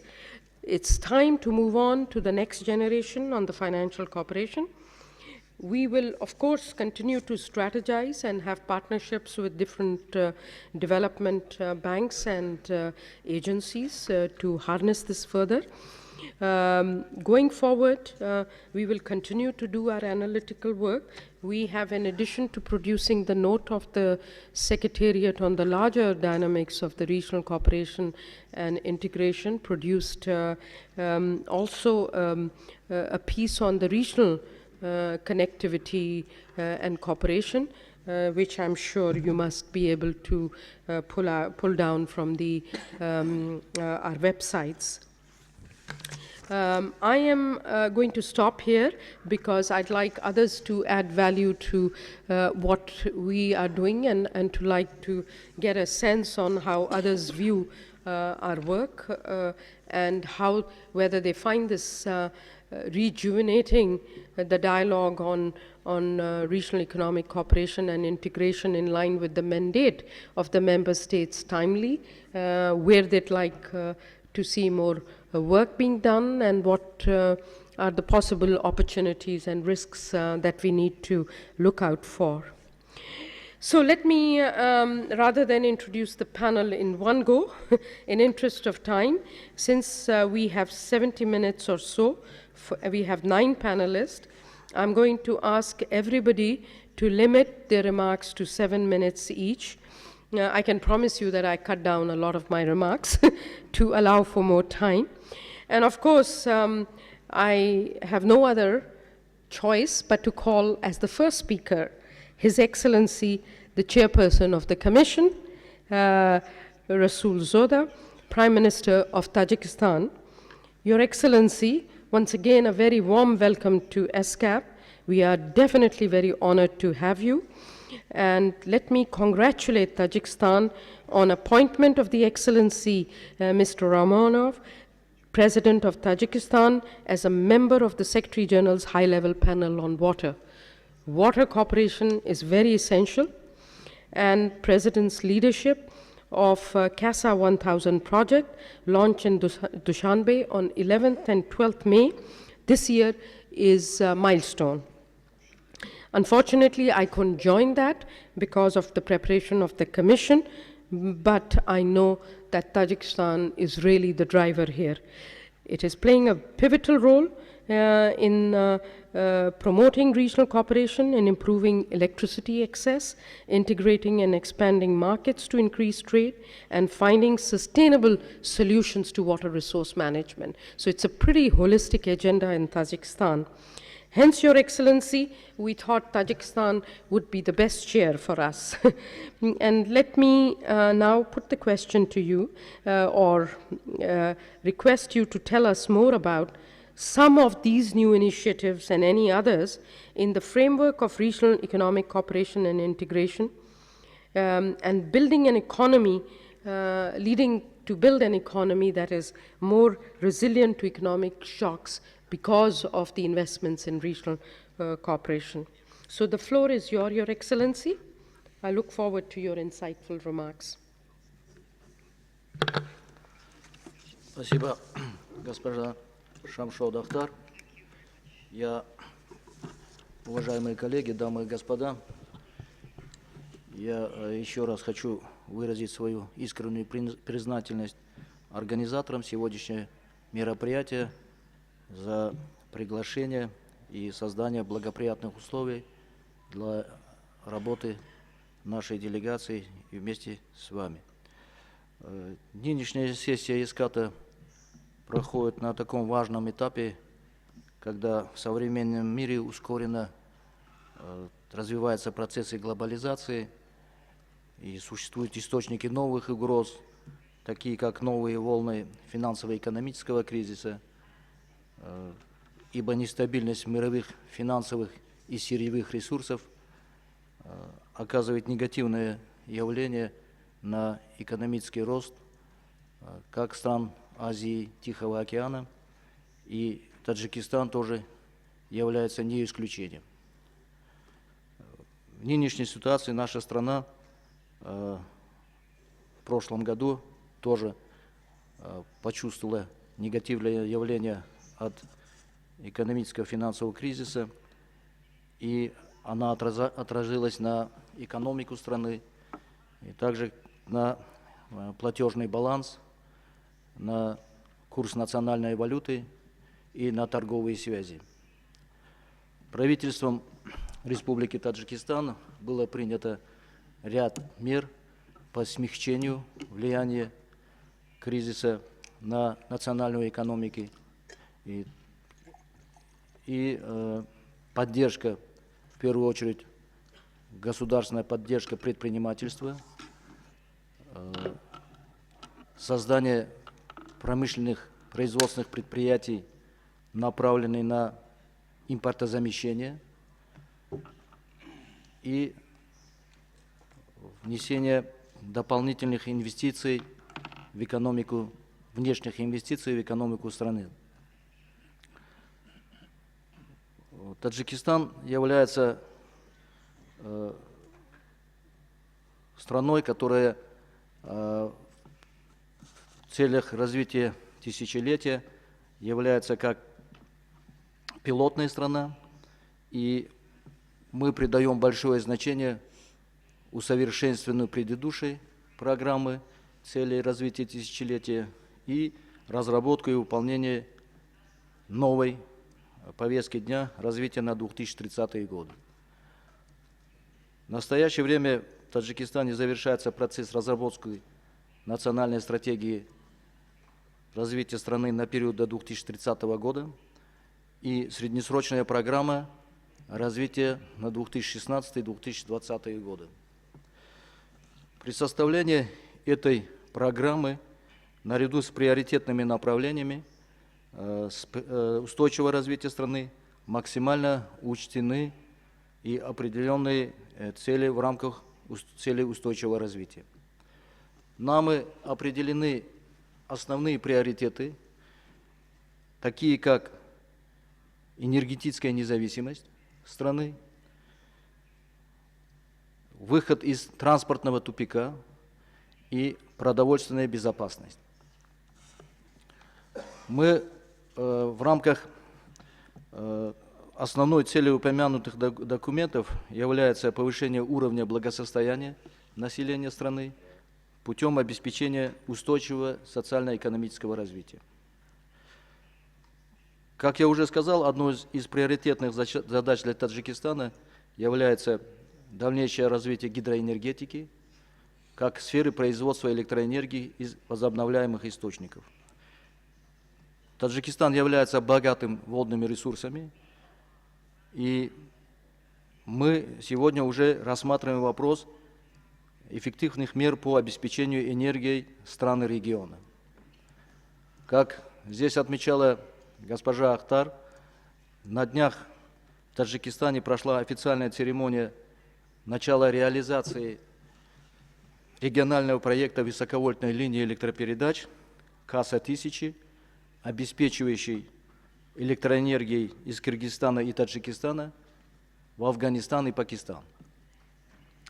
У нас в летний период избыток электроэнергии, и нам необходимо для этого региональное сотрудничество с регионами, так как мы в летний период выбрасываем порядка 4-5 миллиардов киловатт электроэнергии холостым сбросом. Поэтому эффективное использование водных ресурсов, которое является важным в процессе изменения климата, играет большую роль в достижении целей устойчивого развития. Можно с уверенностью сказать, что в рамках международного десятилетия «Вода для жизни» 2005-2015 года в данном направлении были достигнуты значительные успехи. В рамках предлагаемой новой декады «Вода для устойчивого развития», инициированным Таджикистаном и поддержанным рядом государств, могут быть сформированы благоприятные возможности сотрудничества в направлении целевого использования водных ресурсов. В свою очередь, для достижения этих целей требуется реализация соответствующих проектов как на национальном, так и на региональном и на глобальном уровнях. Для нас приоритетным является эффективное использование национальных богатств и человеческого капитала, конкурентоспособность национальной экономики и его диверсификация, усиление институционального развития страны, укрепление среднего класса, а также равномерное развитие всех регионов.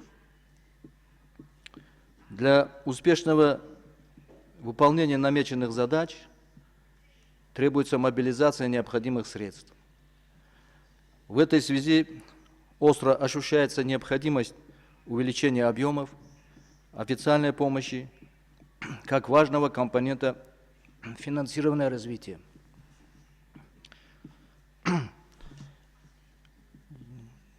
Госпожа Ахтар, мы еще раз убеждаем, что Таджикистан будет и впредь активно сотрудничать с мировым сообществом, с учреждениями и программами ООН, включая экономическую и социальную комиссию ООН для Азии и Тихого океана в реализации намеченных планов.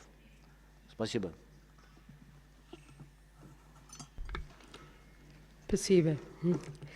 Let me turn to our second distinguished panelist, His Excellency Mr. Bainimarra, Prime Minister of Fiji and Chair of the 71st session of the Commission.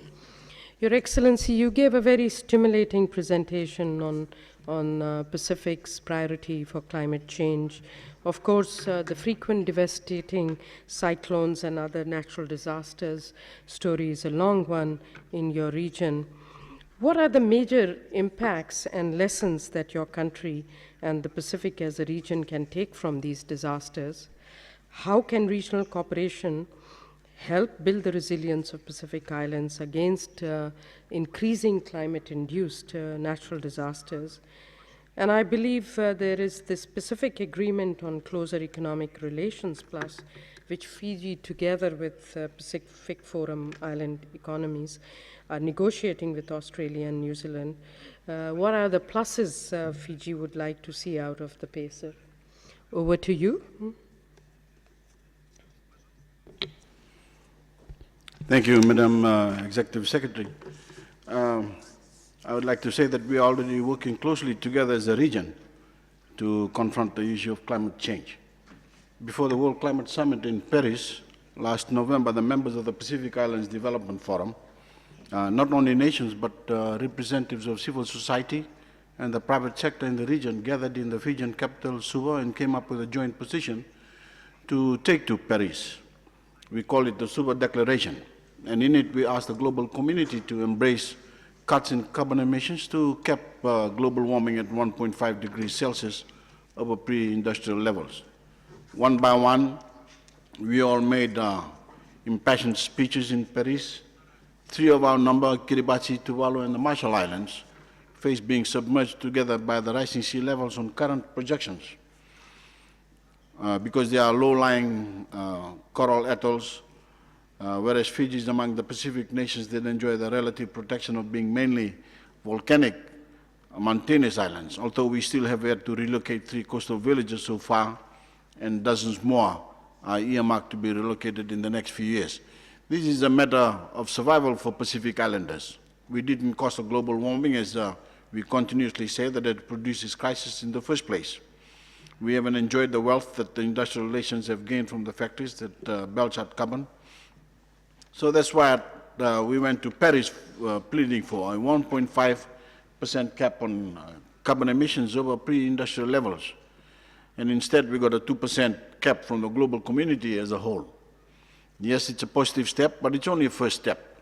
And the collective message from the Pacific is that it's not nearly enough, because the scientists say we are still going to go under in places like Kiribati, Tuvalu, and the Marshall Islands, and all of us are going to lose large tracts of arable coastal land.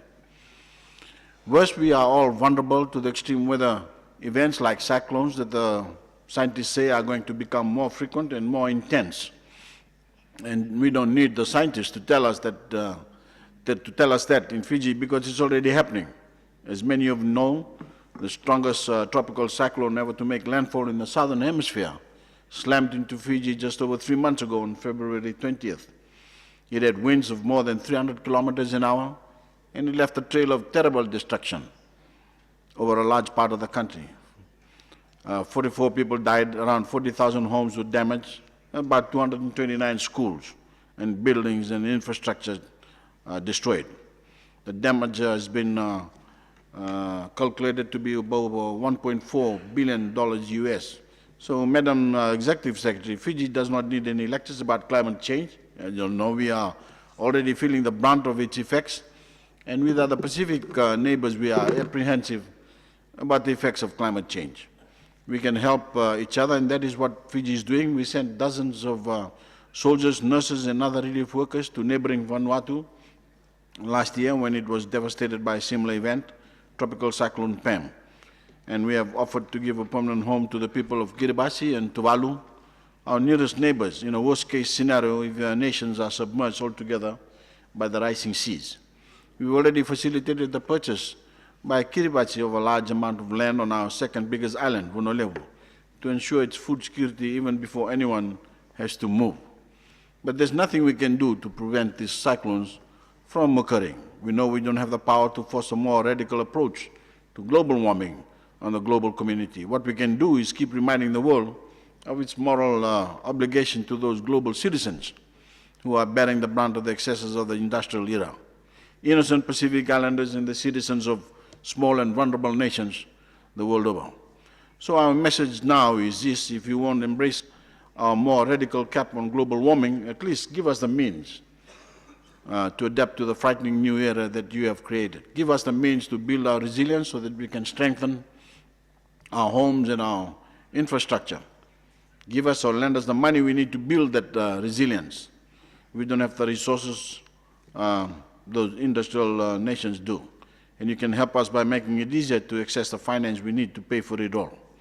Even having suffered a terrible event like Winston, Fiji is still disadvantaged when it comes to accessing certain avenues of finances because we have been designated a middle-income nation. This has to change because the task we face is immense, and it is simply not fair to punish us for our success. Every Pacific Islander knows that a cyclone of the force of Winston that scores a direct hit on any of our nations, affecting the entire country and not just a part of it, could devastate our economies overnight. All the advances we have made, all the strides in development that have been taken to improve the lives of our people could be wiped out in one event.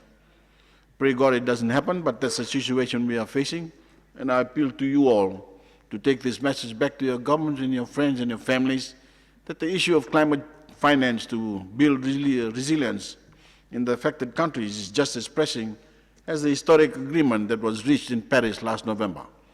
And even more so because the Paris target isn't good enough and we need a more concerted global response to confront the greatest challenge to our age, not only to lower the temperature cap further, but protect the economies of vulnerable nations.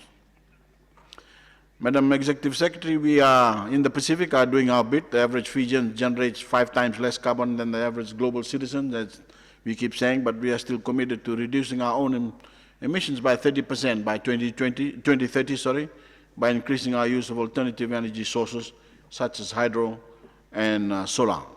I'm proud that Fiji was the first nation in the world to have approved the ratification of the Paris Agreement and to launch the ratification instruments.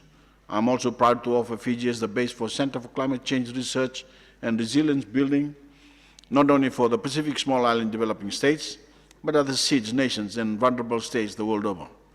We are taking this proposal to various regional global forums and are currently talking to ESCAP to collaborate with the Fijian government on this initiative. So, Madam Executive Secretary, we are standing together as Pacific Islanders. We are offering each other support, and in Fiji's case, a permanent home to some of our affected neighbors. But we now look to the world to help us future-proof our economies and the need to support of the global community to do so. Otherwise, we have little or no hope of meeting some of the 2030 Sustainable Development Goals that are the core of our global development agenda. Fiji is sponsoring a resolution at this Commission to build the resilience of all affected nations through development finance, technology transfer, and targeted capacity building for women, young people, and marginalized communities, the most vulnerable of our people. And I ask you all for your support. The second question relates to the Pacific Agreement on Closer Economic Relations, PESA Plus, Madam Secretary, which Fiji, together with other Pacific Forum Island countries, are negotiating with Australia and New Zealand. What are the pluses Fiji would like to see out of a PESA? Madam Executive Secretary and fellow panelists, this leads me to the issue of the Pacific Agreement for Closer Economic Relations Plus with Australia and New Zealand. You asked for direct questions. What are the pluses Fiji would like to see out of PESA? Let me give you a direct answer, Madam Secretary. There simply aren't enough pluses in it for Fiji, yet for us to want to sign it. And let me tell you why. Australia and New Zealand are developed countries whose economies dominate the region, including access to our own market. We are developing countries and are relatively vulnerable, not only to such things as climate change and natural disasters, but because of a range of economic and social disadvantages. Trade is supposed to help our economies grow, and we want PESA Plus to have more pluses in terms of development aspects than is currently on offer. Fiji clearly sees the need for PESA Plus or any other trade agreement for that matter to be a development agreement. This essentially means securing long-term improved market accesses for goods, services and labor, preserving domestic policy space, especially the right to regulate for development purposes, and ensuring continued commitment to development cooperation from our traditional development partners who will be parties to the PESA Plus agreement. As such, we want a PESA Plus that provides binding commitments on labor mobility and development cooperation, together with market accesses. In its current form, despite it being an integral part of the PESA Plus agreement, this is not legally binding. In addition, although labor mobility has been discussed and provided for in the negotiation, it was relegated to an arrangement which is outside the agreement and is not legally binding. Labor mobility, Madam Secretary, is one of the most tangible areas in which regional integration has brought benefits to Pacific Islanders. The regional seasonal employee scheme, in which Fijians have begun to access short-term employment opportunities in Australia and New Zealand, has shown promise. But this also needs to be expanded under a long-lasting mechanism that provides security and assures sustainable benefits for the Pacific Islands. Furthermore, the Pacific parties cannot give away their policy space, especially the right to regulate and manage fiscal and monetary policies, particularly taxation measures aimed at achieving set development objectives. The PESA Plus chapters on investment and services, for example, could potentially constrain our domestic policy space to the extent that we might in future have serious difficulties. We are still developing, and these developed countries manage to attain the level they enjoy today because governments had a critical role to play in how they shape and implement policy for development purposes. PESA Plus was not mandated to be negotiated solely to benefit more competitive players. Rather, it is a means to deepen regional integration, create opportunities for growth, create a strong regional economic bloc, and ultimately lead to the meaningful socio-economic development of our respective countries. That means opportunities for ordinary citizens as well. These fundamental considerations, Madam Secretary, together with protection of sovereign policy bottom lines, are imperative in any trade negotiation. Fiji will continue to negotiate in order to seek a development-oriented outcome of PESA Plus, because we very much believe that it has the potential to be a model for how trade agreements can be the instrument of development and resilience building in the Pacific. But right now, there are not enough pluses for us to commit to PESA Plus. Thank you. Thank you for your candid feedback on this. It's very helpful. Let me now, without any further delay, move to our next distinguished panelist, Deputy Prime Minister and Minister for Finance and Economic Development from Tuvalu, Mr. Thorfer. Thank you, Madam Moderator. You haven't posed me the question. Let me pose the question, sorry. How can regional cooperation assist the small islands developing states enhance the benefits of fisheries, labor mobility, and mobilize climate financing? Sorry about that. Thank you again, Madam Moderator. Let me say at the outset that as specific small island developing states, with the challenges that we have, including small population size, isolation, remoteness, regional integration and cooperation is not an option. It's an imperative. In the context of fisheries, the fisheries remain the most important ocean resource for livelihoods, employment, nutrition, and opportunities for economic growth in the Pacific. Fisheries play a key role in domestic resource mobilization for public investment in sustainable development through access fees, for instance, that fairly compensate Pacific countries for the exploitation of their valuable resources. Interestingly, a large proportion of the fish caught by vessels from the distant water fishing nations in the Pacific waters is traded here through the Bangkok tuna markets. Fair compensation is a critical issue for all Pacific Island countries, and regional arrangements such as the parties to the Nauru Agreement, or PNA, have increased the revenue from fisheries through the Vessel Day Scheme, built through regional solidarity. But more must be done to ensure that the tuna industry is both equitable and sustainable. This includes enabling small island countries like Tuvalu to add value to their tuna to maximize the return from this resource. In this connection, we are pleased that Target 7 of the Sustainable Development Goal 14 on oceans and seas focuses on increasing the economic benefit to small island developing states and least developed countries from the sustainable use of marine resources. The importance of fisheries was also recognized by the Pacific leaders as one of the 5 priorities endorsed under the Framework for Pacific Regionalism in 2015, where leaders of the Pacific endorsed the regional roadmap for sustainable Pacific fisheries. Leaders also established that the joint task force of the Forum Fisheries Agency, FFA, parties to the Nauru Agreement, and the Forum Secretariat to lead the development of a program to increase the sustainable economic returns of fisheries, including examining a quota management system and a regional monitoring, control and surveillance and compliance regime. We need to work with distant water fishing nations to eliminate overcapacity and work together to address overfishing, illegal, unreported, and unregulated fishing.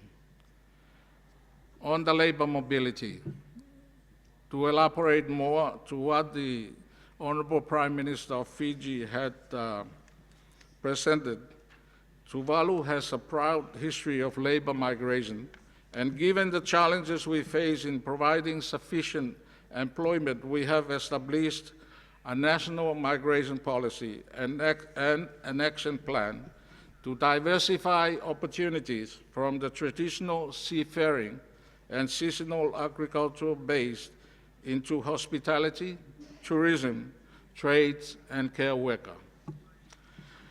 These opportunities can bring a number of important benefits, including the transfer of remittances, knowledge, technology, and skills that contribute to sustainable development. The labor migration of a member of the household can also be an important income diversification strategy for families, thereby building resilience. Regional arrangements such as the New Zealand Recognized Seasonal Employer Scheme, Pacific Access Category, and an Australian Seasonal Worker Scheme provide useful avenues for a limited number of Tuvaluans. But more can be done through mechanisms such as Pay Surplus to ensure binding commitments on labor mobility.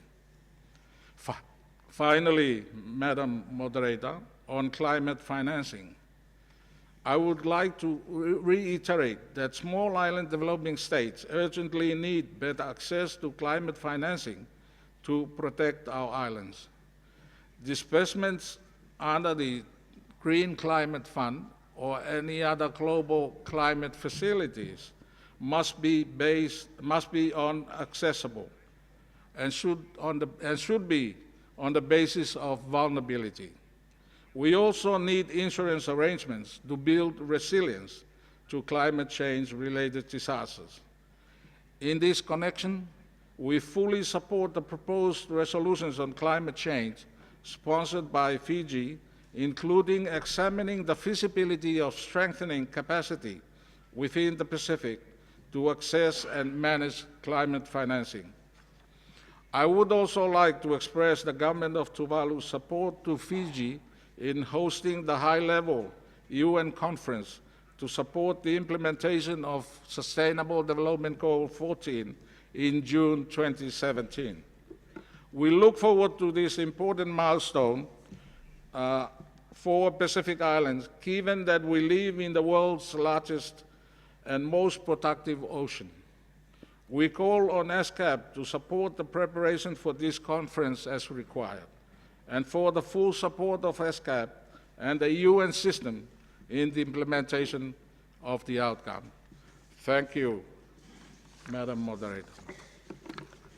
Thank you, Your Excellency. I now turn to our next distinguished panelist, His Excellency Mohammadi, Deputy Vice President, Islamic Republic of Iran. Your Excellency, seamless transport connectivity is a prerequisite for regional integration. With your strategic location at the confluence of the subregions of South and Southwest Asia, Central Asia, and Europe, the Islamic Republic of Iran can play a critical role as a hub of transport connectivity. In view of this, we would like to hear from you the Iranian perspective on transport connectivity and the initiatives that your government is taking to promote extended corridors. Your Excellency, the floor is yours. Thank you, Madam Moderator. In the name of God, the compassionate, the merciful, distinguished panelists, ladies and gentlemen, allow me at the outset to express our appreciation to ESCAP to join leaders at this panel.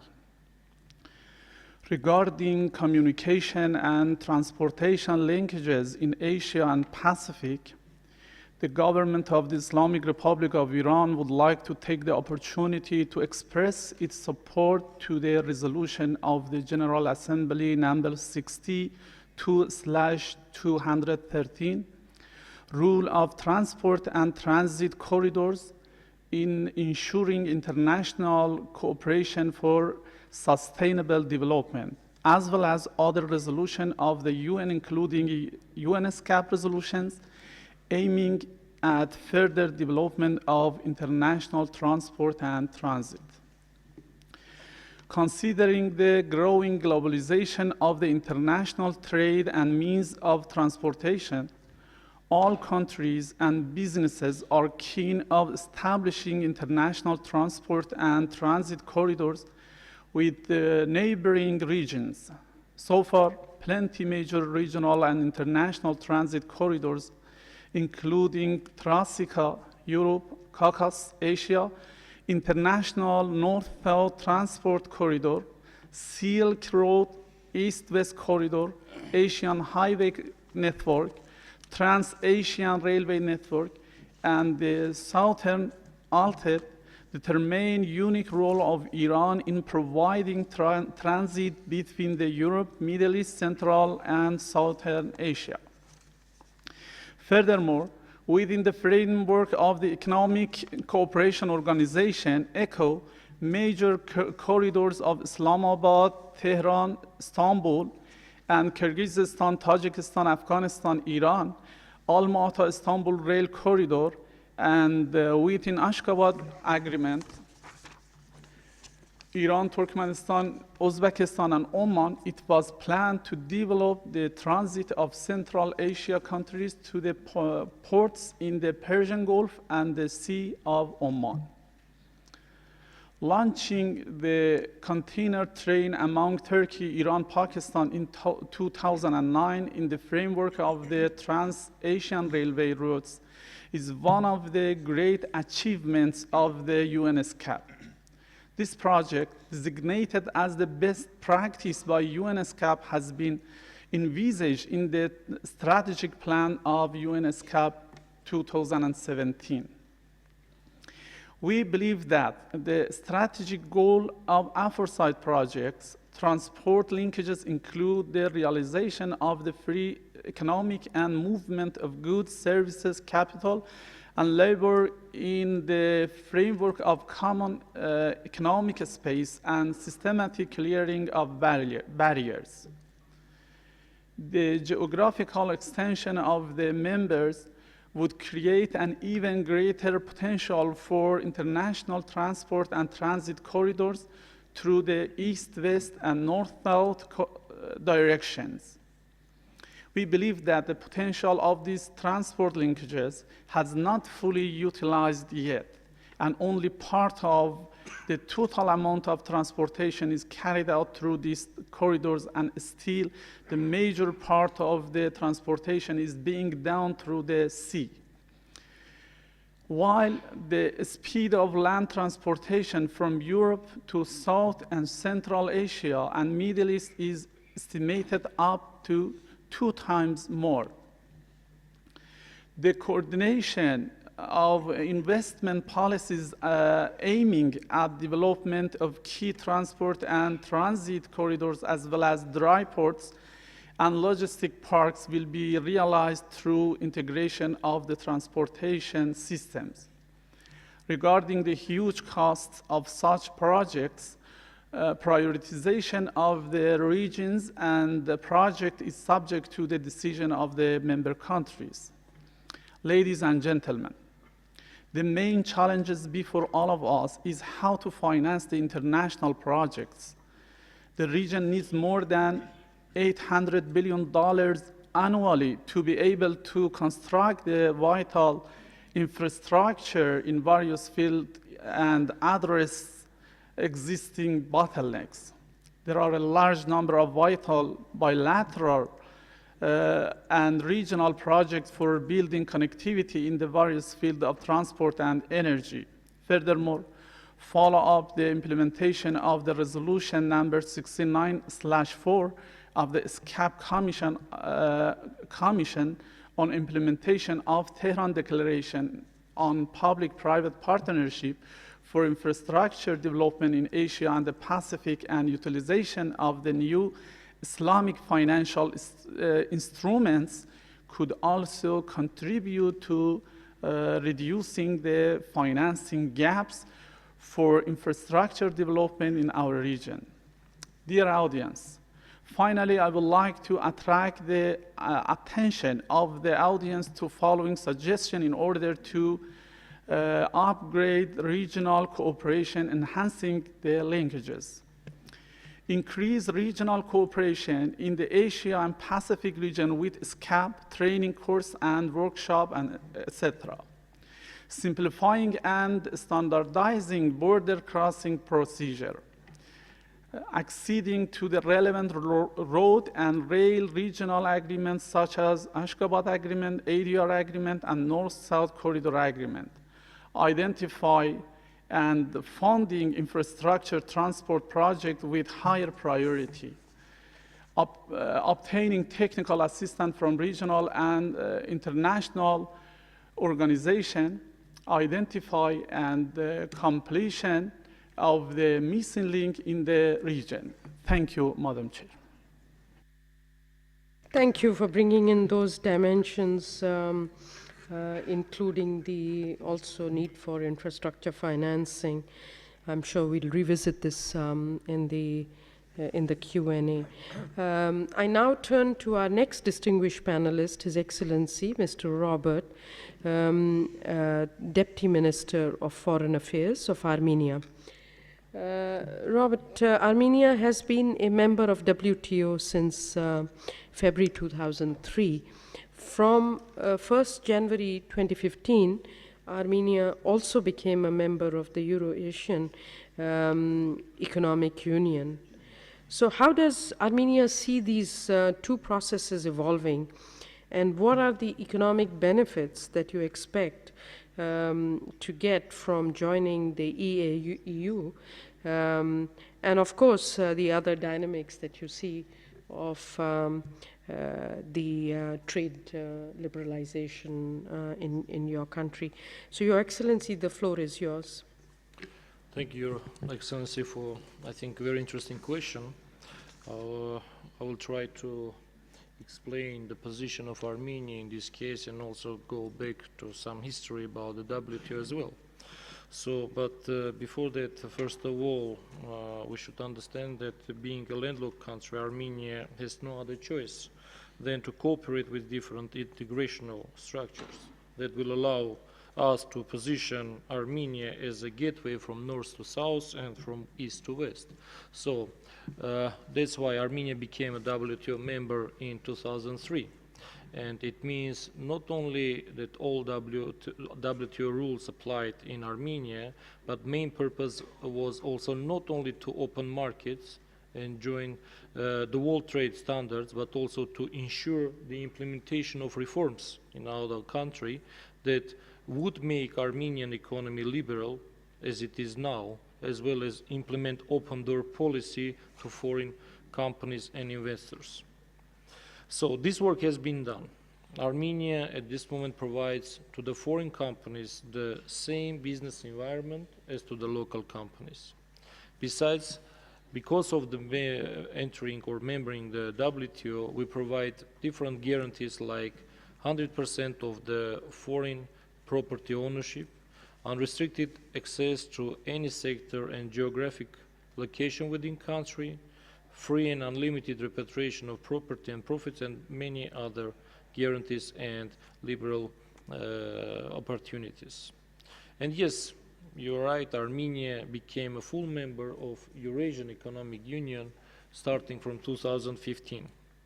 And there were a lot of discussions on purpose why Armenia did that, but for us, the economic benefits, I would like to underline economic benefits from joining Eurasian Economic Union were obvious at that time, I mean the time of joining, and these benefits proved already now. EU countries, particularly Russia, are on the first place from the perspectives of the volume of foreign direct investments and trade and their, let's say, contribution to the development of the economy of Armenia. More than 50% of foreign direct investments in Armenia is coming from Russia. And actually, one of our biggest export markets is also Russian Federation. So if we will compare with our export, let's say, to Europe, we will see that actually also having a big amount or volume of export to Europe, to Russia we are sending the processed products, which means that we have more value-added part on that product. So we are more interested having also this type of exporting from Armenia. Eurasian Economic Union provides us not only with the market of 180 million people or consumers, but also provides us duty-free access to the wide range of natural resources, including energy resources. and I need to state on a competitively low prices, which will allow us to increase the competitiveness of our economy. Also, we have an access to the modern technologies as well as skilled workforce. Also, I need to say that at this moment, we have no custom formalities during mutual trade between the EU member states. We have no non-tariff measures of trade and trade technical barriers between EU member countries. And also, I need to say that presently all the technical standards are in line with the in Armenia are in line with the requirements of the Eurasian Economic Union and EU technical regulations. But meanwhile, Armenia has also submitted a proposal to the Eurasian Economic Union on simplifying and approximating conformity assessment procedures to EU appropriate legislation. Coming to your question about the differences with the WTO regulations and how we are dealing with that differences and what is our next step, yes, for sure, I mean, there is some differences mainly in a tariff regulation, and because of that, we, in a process of creating or forming a negotiating group where all the member countries of EU will have their delegates to negotiate with WTO the new, let's say, realities where Armenia at this moment has. But also from that perspective, I'd like to state that, and as you know, 4 or 5 members of our Eurasian Economic Union already WTO members. Recently, Kazakhstan also joined the WTO, and we know that this process, and we let's say, welcome the process of joining all the members of EU to the WTO, which will also create a common understanding of the procedures and regulations, not only between our countries, but also between EU and other, let's say, countries or integrational structures. But not only we integrated to the Eurasian Economic Union, but Armenia continues to work with all the, let's say, countries or let's say, geographical structures. For example, maybe you might be aware that recently in 2015 we started again the negotiations with Europe on a new, let's say, agreement on economic, political and other type of cooperation. So, but this is not the only thing that we would like to do, because at this moment we have another type of cooperation with different countries, also including the GSP regime with US, Canada, Japan and other countries. So, as I stated in the beginning, our main idea to be liberal economy, to position us as a gateway, as an opportunity to work with different countries being in Armenia. So thank you once again for, I think, very interesting questions. Your Excellency, thank you. Thank you. You did a great job on this. Your insights are very valuable on how to move forward. And I think rightly so on trade liberalization is the way forward for landlocked countries because you have to penetrate different markets.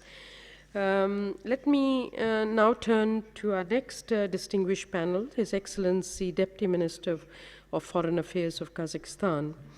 Kazakhstan, under the leadership of President Nazarbayev, has embarked on an ambitious reform program that foresees Kazakhstan emerging as a developed country by 2050. There are a bunch of things out there. You're trying to revive job generation, growth, diversification of economic structure, trading partners. I also heard in my interaction with the foreign minister when I was in Kazakhstan recently about setting up a financial hub in Astana, and of course you are going to have Expo 2017. In this regard, how does Kazakhstan view its role in the core area, the regional infrastructure connectivity, and what are your plans to promote market integration within your sub-region? Over to you. Thank you, Madam Moderator, Excellencies, distinguished delegates. on behalf of the government of Kazakhstan, I would like first to express my gratitude to ESCAP for preparing and hosting this high-level dialogue, as well as for the excellent arrangements made for the whole session. Well, let me start by saying that my country considers Agenda 2030 and Addis Ababa Action Plan as collective and universal roadmaps to build peaceful, inclusive, just, and prosperous societies. As the Executive Secretary rightfully pointed out, we responded to the challenges brought by the recent wave of global volatility and uncertainty by adopting Kazakhstan 2050 strategy with an ambition to join the group of the 30 most developed nations of the world.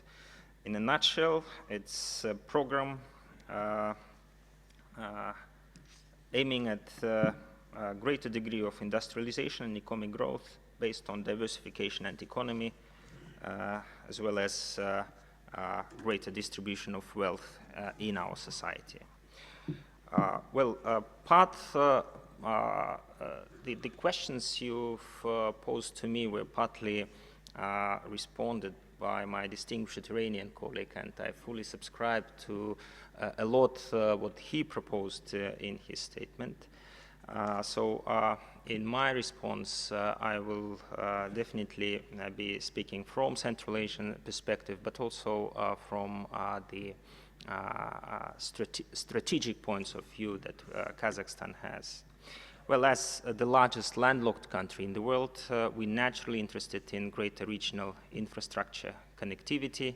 In this regard, we are fully committed to a Vienna program of action for LLDCs with a particular focus on tackling challenges of isolation from global markets and limited access to international trade.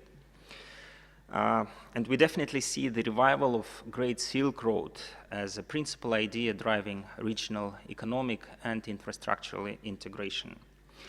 Well, it's unfortunate to say, but Central Asia is one of, if not the most least integrated regions in the world, and to prosper, neighbors both need to build bridges and act as bridges.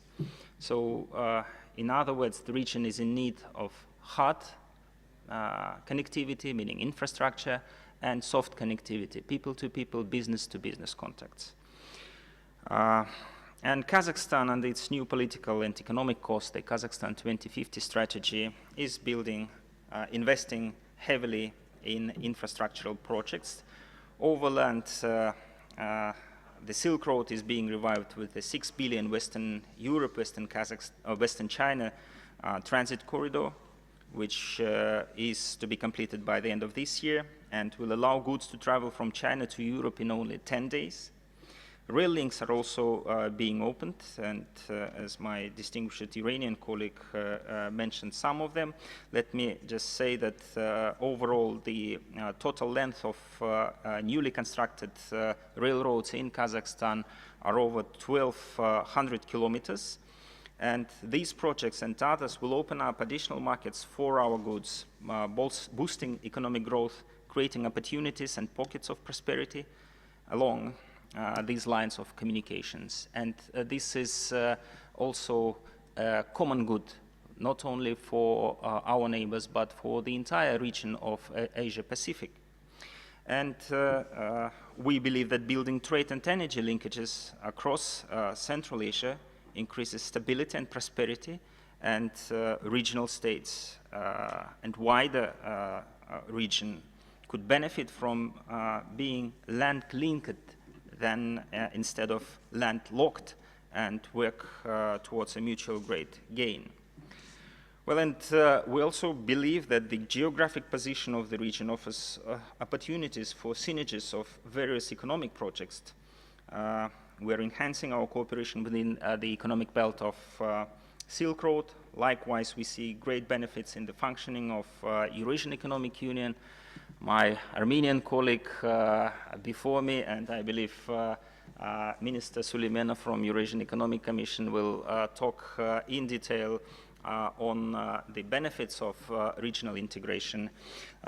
Let me just say that we believe that it's time to replace the old philosophy of the great game with the new philosophy of the great gain for all.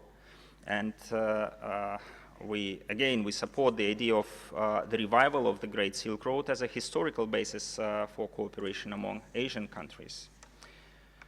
Madam Moderator, as you've mentioned, our capital city Astana will host the International Expo 2017 exhibition on the theme Future Energy, and this is a major follow-up to the historic Paris Climate Change Agreement, which we have committed to ratify before the end of this year.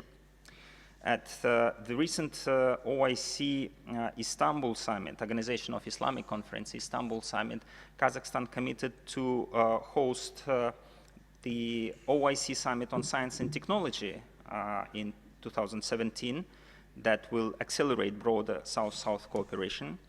As a legacy of exhibition, we not only are planning to establish an international financial hub in Astana, but we also plan to create a UN center on transfer of green technologies to developing countries. And let me stress, echoing concerns of small island developing nations, that despite the abundance of fossil energy resources in Kazakhstan, we're absolutely committed to developing a green economy, and we plan to generate 50% of our electricity from non-fossil fuel sources by 2050. Distinguished delegates, as I outlined, my country has bold agenda for decades to come, with the promotion of peace, dialogue, and development at its heart. We advocate a broader notion of peace, from state-centric concepts to people-oriented security, and must start now with decisive actions based on genuine mutual trust and confidence between states. This constitutes the core of the April 2016 manifesto of President Nursultan Nazarbayev called The World in 21st Century, which we formally distribute in the UN and other fora as Kazakhstan's peace document. Let me sum up with a commitment that we will spare no effort in our determination to work with the international community to achieve noble goals of human well-being and development. And I thank you for your attention. Thank you very much for sharing the plans of Kazakhstan and its strategic approach. I think one of the points that I very much appreciate is that the Central Asia is the least integrated region. So we need to all work together to turn that around, and that would be one of the biggest challenge as well as an opportunity for ESCAP to work with the region more. Let me turn to the next distinguished panelist, His Excellency Mr. Sahib Mamadov, Deputy Minister of Economy, Republic of Azerbaijan. Okay, you're there. Okay, it's a pretty long stretch.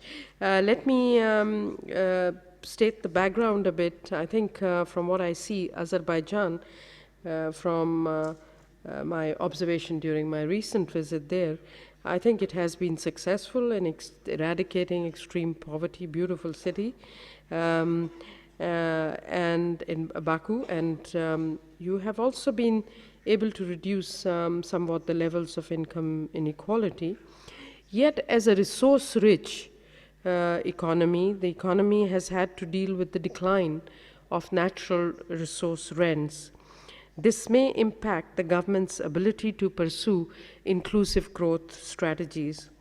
So could you please outline some of the thinking of your government on how opportunities afforded by greater regional integration and market access can support structural change? And I did hear of some interesting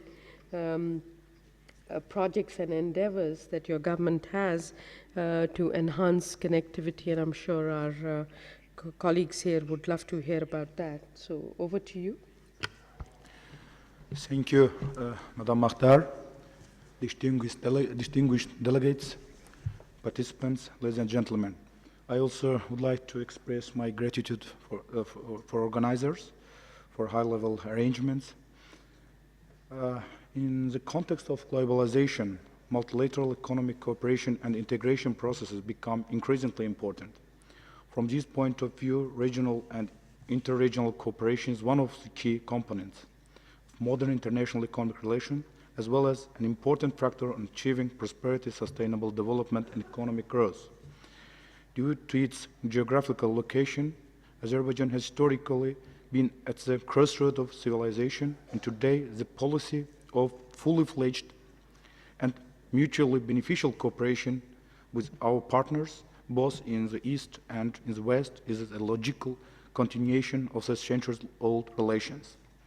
Despite the fact that we got our independence 25 years ago, during this short period of time, we could manage completely rebuild the economy, social and political life in the country, reaching the new achievements in economic and social development. As a result of targeted economic policy during the last 10 years, the GDP increased by 2.4 times, non-oil sector by 2.3 times, income of people by 5.2 times, strategic resources by 16.3 times. 70% of GDP was generated in the non-oil sector in 2015, whereas it was only 40% in 2007. The poverty level in the country reduced from 45% in 2003 up to 4.9% in 2015, and unemployment rate reduced from 9% to 5% respectively.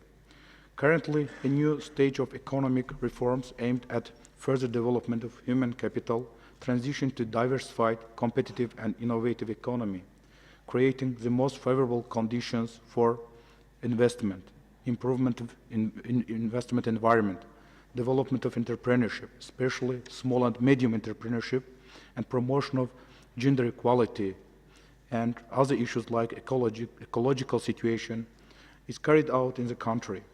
It is gratifying to note that as a sign of recognition of the country's achievements towards implementation of the Millennium Development Goals, Azerbaijan is awarded by UN with South International Award for 2015. I would like to underline that Azerbaijan committed to implement the Millennium Development Goals and made all the best in order to achieve tangible results. Fruitful cooperation with UN relevant agencies played an important role in the successful implementation of the Millennium Development Goals in Azerbaijan. We hope that the framework document on cooperation between the UN and Azerbaijan for 2016-2020 years will also serve as a guide for future cooperation and implementation of the main priorities of sustainable national development.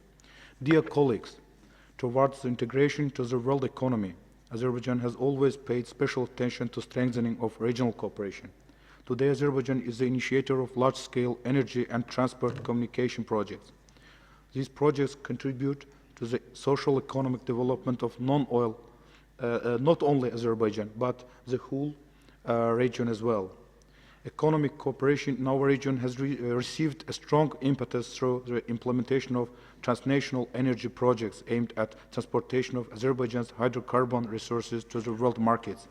The Baku-Tbilisi-Ceyhan oil pipeline and Baku-Tbilisi-Erzurum gas pipeline laid a solid foundation for closer economic cooperation between such countries of the region as Azerbaijan, Georgia, and Turkey. Currently, another important energy project like Southern Gas Corridor, being one of the largest projects in Europe, is successfully realized in the region. It envisages transporting Azerbaijan's gas via Georgia and Turkey to Europe.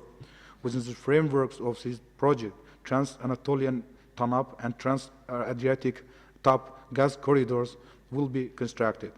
The ceremony of laying the foundation of TANAP took place in March 2015 in Turkey. And soon in Greece, the ceremony of laying the foundation of TAP gas pipeline is going to take place. I would like to emphasize that our cooperation is not limited only with the energy sector. There are huge opportunities for cooperation in the field of transport and information communication technologies in the region. Being at the crossroads of important transport corridors such as North, South, and East-West, Azerbaijan has a great transit potential. The shortest route connecting Europe and Asia passes through the territory of Azerbaijan. in the context of construction of the Baku-Tbilisi-Kars Railway, jointly realized by 3 countries, Azerbaijan, Georgia, and Turkey, and the commissioning of which is expected later this year, is of strategic importance for the regional cooperation. It will be able to provide competitive service for passengers and goods transportation, as well as to increase the volume of multimodal transport between between Asia and Europe.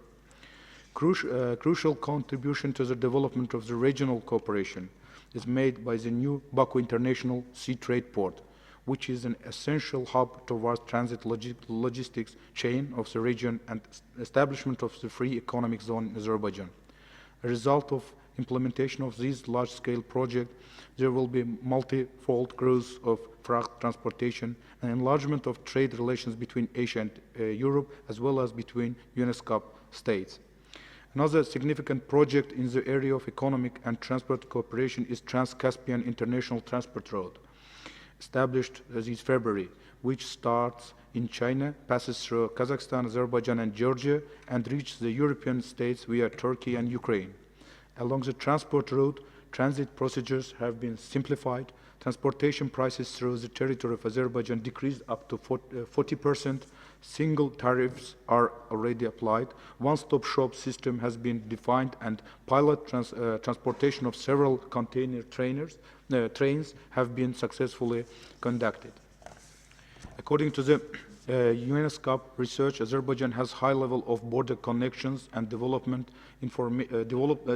information and communication technologies among landlocked developing countries. ICT development is one of the top priorities for Azerbaijan's sustainable development. The country is keen on becoming a regional ICT center through realization of Trans-European Information Superhighway aimed at strengthening broadband connections, development of ICT infrastructure and e-commerce, and overcoming digital gap in the region. Dear friends, Azerbaijan has always supported and will continue to support the efforts toward development of fully-fledged cooperation in the region and its effective integration to the global economy. However, regional economic cooperation cannot be fully effective having armed conflicts in the regions. The main obstacle for fully fledged cooperation in the region of South Caucasus is the aggression of Armenia against Azerbaijan and occupation of 20% of Azerbaijan's territory. We once again invite international community, including UNESCAP member states, to show efforts for fair settlement of the conflict on the basis of sovereignty and territorial integrity of Azerbaijan. Concluding my speech, I would like to express once again my gratitude on behalf of Azerbaijan delegation to the organizers of this event and notice that we consider UNESCAP as a reliable partner in the area of sustainable development, regional cooperation, international integration.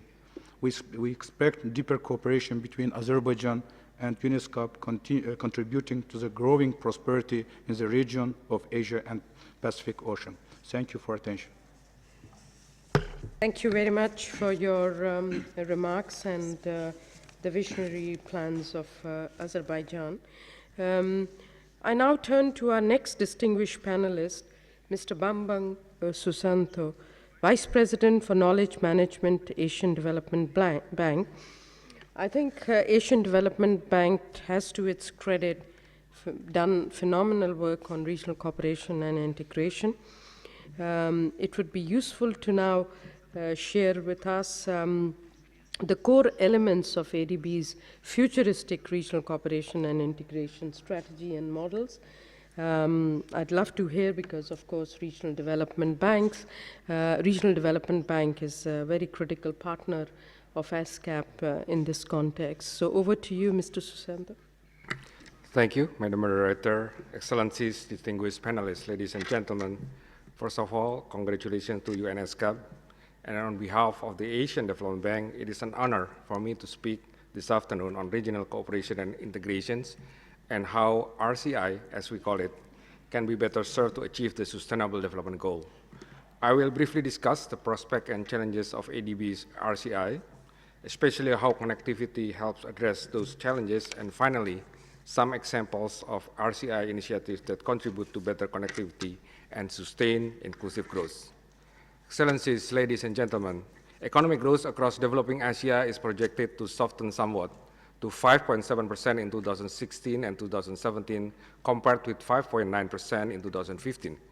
In Central Asia, for example, weak oil prices and the growth slowdown in neighbors Russia and the People's Republic of China will soften average growth from 2.9% in 2015 to a projected 2.1% this year, before rising again to 2.8% in 2017. Resource-reliant economies face the most serious challenges. As experience tells us, RCI can help. Landlocked economies in particular benefit from sustainable and competitive cross-border infrastructure. Digital trade holds much potential, as does trade facilitations. And economic diversification must continue. Let me explain why. Despite Asia expanded land, sea, and air links to domestic, regional, and global market, demand for better and more efficient connectivity has never been greater. Poor infrastructure makes transport and trade costs uncompetitive. Changing trade dynamics means connectivity must be more multimodal, essential for landlocked countries given vast distances, difficult terrain, sparse and scattered population, and relatively small domestic markets. Central Asia region could become a linchpin for increasing both trade and investment, galvanizing both its trade throughput and value-added contribution via new investment. Financing is critical. Of the estimated $1 trillion annual financing gap in developing Asia for national infrastructure and regional physical connectivity, 40% must come from the private sector through equity, bonds, and commercial lendings. Public-private partnerships, or PPPs, are key, but they pose unique challenges to creating bankable projects.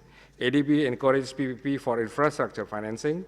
This year, for example, ADB's Office of PPP launched a $70 million Asia-Pacific project preparation facility co-financed with Japan, Australia, and Canada. Our transaction of advisory services helped lead to the signing last month of an investment agreement between shareholders of the TAPI Pipeline Company, building the 1,600 kilometers Turkmenistan, Afghanistan, Pakistan, India natural gas pipeline.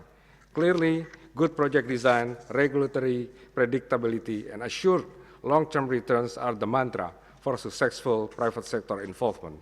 That's also why ADB encourages bond financing for regional infrastructure. We are helping the new Karek Railways to 2030 strategy use bond investments to enhance institutional efficiency as well as provide finance. In ASEAN, for example, we support $485 million ASEAN Infrastructure Fund, which to date has 7 projects worth some $300 million. The fund is expected to issue reserve asset eligible bonds before 2020 to further finance infrastructure connectivity. I should add that in order to obtain quality finance, physical infrastructure requires high-quality project preparations. Project design must account for environmental, social, and health safeguards as well. There are good examples in the Greater Mekong Subregion, we call it GMS, and in Karek, whether GMS hydropower and roads project or GMS and Karek railway planning. In short, we don't reinvent the wheel, we work to make it more efficient and functional. ADB also plans to work with the newly established Asian Infrastructure Investment Bank. We are already discussing 3 co-financing projects for 2016 and 2017 in Pakistan, Bangladesh, and Sri Lanka. Let me now say a few words on the potential for e-commerce. Infrastructure and e-commerce go hand in hand. Nearly 1/3 of global e-commerce transactions are linked to Asia. China's cross-border e-commerce alone should increase to an estimated $160 billion in 2018, up from $43 billion in 2014. India is emerging as another large e-commerce market, as is, of course, Europe. The potential for landlocked Central Asia is enormous. ADB 2015 study for WTO's Aid for Trade Conference show how SMEs in landlocked countries successfully use digital trade and digital finance to expand business. But aside from ICT infrastructure, challenges include internet penetrations, security, an underdeveloped regulatory environment, and logistics for inland transport, warehousing, and delivery. Excellencies, ladies and gentlemen, but while physical or digital infrastructure connectivity is necessary, it is insufficient.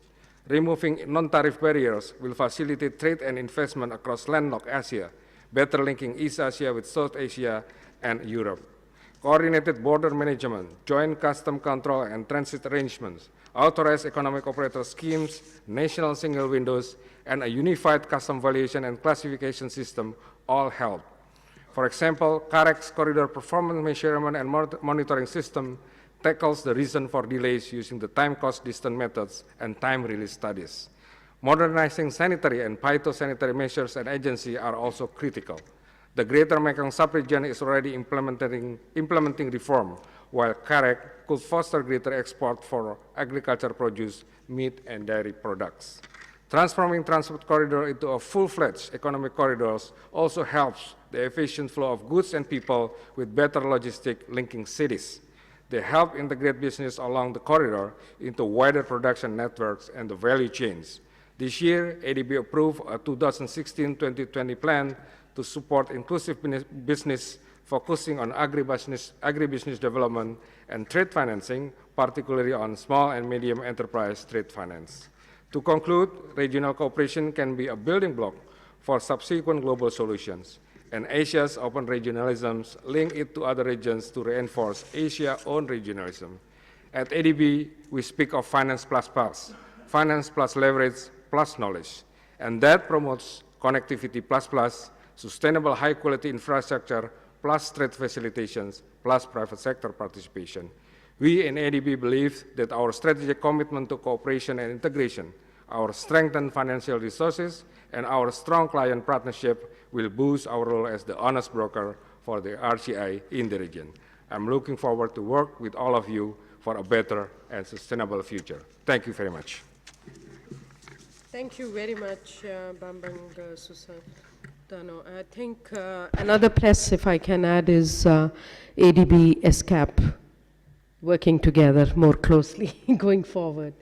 I think this was an excellent presentation and a very comprehensive one on ADB's approach and modalities and the new initiatives that you have taken. And we are very pleased with the progress of the Regional Development Bank as United Nations. You're also part of the Global Infrastructure Initiative dialogue to have much more conformed approaches with other multilateral development banks. So thank you for being here. Let me turn to our final distinguished panelist, last but not the least, His Excellency Mr. Timur Soleimanov, Minister of Economy and Financial Policy from Eurasian Economic Commission. This Economic Union body is an international organization of regional economic integration between Armenia, Belarus, Kazakhstan, Kyrgyzstan, and the Russian Federation, established in May 2014. And it has been operating since January 2015. The advantages are clear, but I'd like you to spell them out more. Your Excellency, can you share your perspectives regarding this Economic Commission and the policy actions that you are contemplating and the proposal that you have at hand to nurture regional cooperation and integration on what I see has been traditional partners working together, but of course over the course of the years these countries have been looking at other markets rather than internal markets. So your perspectives on that would be useful, and of course we would very much value your proposal on ESCAP partnership with the Commission to support the integration process. So with this question, let me turn the floor to you. Thank you. Thank you very much, Madam Executive Secretary. It's a pleasure for me to be here and take part in the 72nd session of the ESCAP. Well, the questions that you put forward are very relevant to the region as a whole and to the Eurasian Economic Union in particular. 4 out of 5 countries that we represent, that I represent here, are members of ESCAP, except for Belarus. So basically, by creating economic integration within the Economic Union, we do the connectivity that we're talking about in a wider context. So by creating single market for goods, services, finance, and labor, we provide the connectivity that is so much needed within the region. Speaking of the results that we've been able to achieve so far, as you know, speaking about the economic union, we need to take a look back just a couple of years, actually 4, because before the economic union, we had the customs union where we provided for the free movement of goods, and that has been operational, as I said, for the 5th year now, and we pride ourselves that apart from a very limited groups of products, we have established free movement of goods. We have some limitations and barriers in energy products, in tobacco and alcohol, usual suspects basically, but other than that, our goods circulate freely without customs clearance, customs administration, without tariff or non-tariff barriers. And that's quite an achievement for a large and very diverse market such as the Eurasian one. In addition to that, we have established the regulations for free movement of services, and as of now, we can state that 50% of the services turnover within the union is done via single market. That is, there is national treatment, there is no investment or quantitative restrictions, and all 4 modes of supply are welcome. And 50% of the services are now flowing in the, as I said, under the umbrella of single market for services.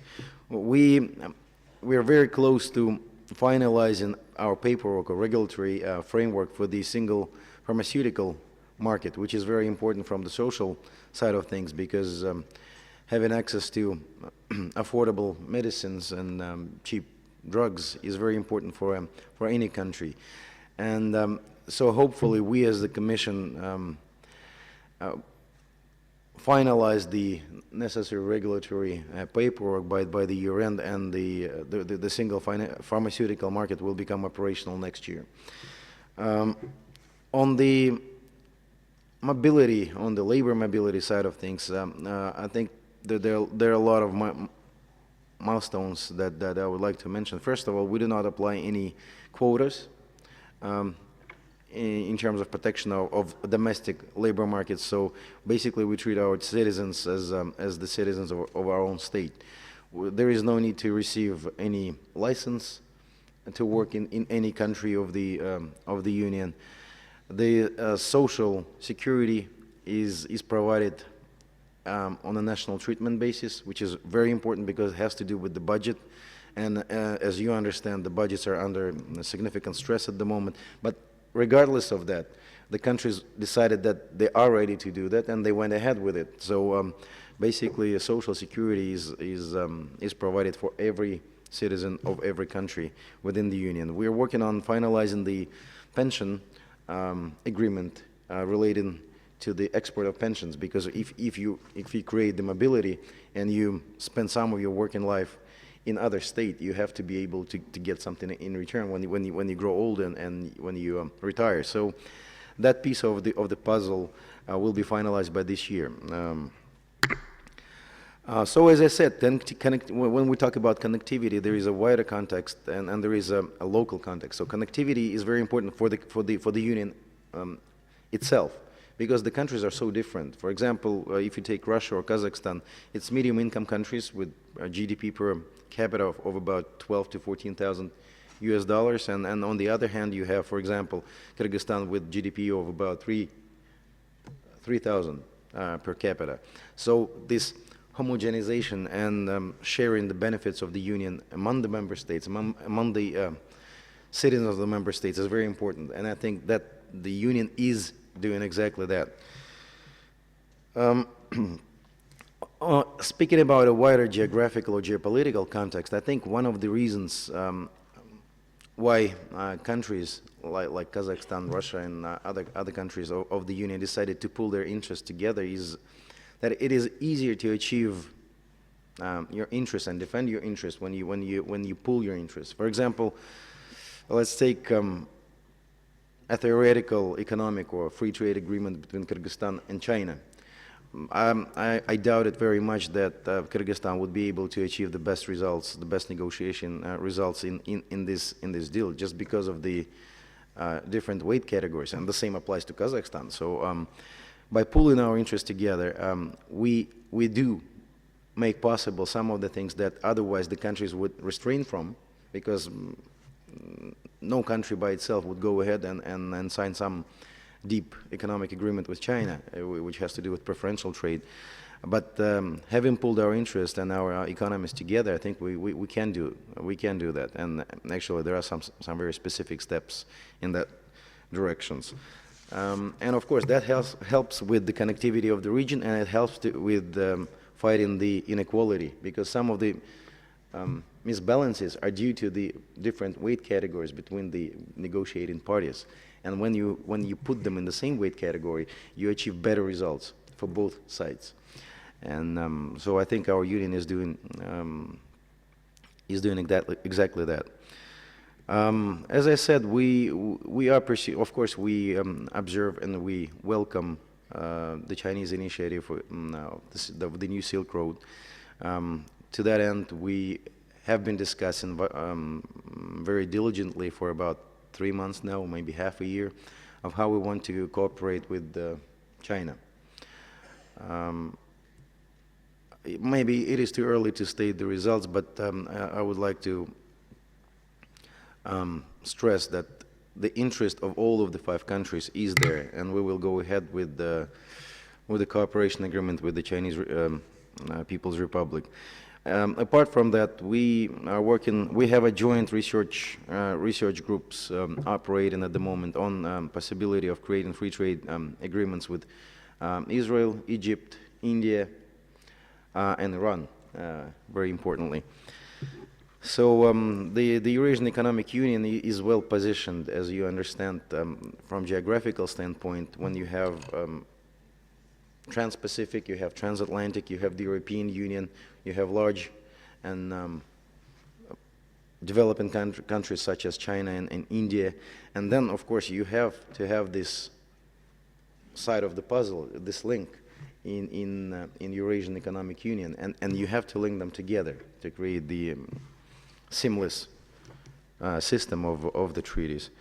I like the previous speech very much, because when we talk about connectivity, it's not only about physical connectivity. And then if we take a look at any research, whether it's World Bank, whether it's UN, all of the delays are due not to the lack of the physical infrastructure, but due to the lack or inconformity of regulatory infrastructure. So working together on harmonizing our standards from customs clearance, customs valuation to veterinary measures is very important. And without that, I doubt it very much that we will be able to achieve the results that we want. On our cooperation, I'm coming to my conclusion. I think Madam Executive Secretary, I liked very much your earlier speech when you said that you're a firm believer in free trade, and that you will be fighting this crippling protectionism that is raising its head everywhere in the world. So I think if there is this political message from the UN and from the UN ESCAP, and of course with all the technical assistance and knowledge sharing that you have on a technical level going on, I think we're well positioned to do something good for the region. Thank you.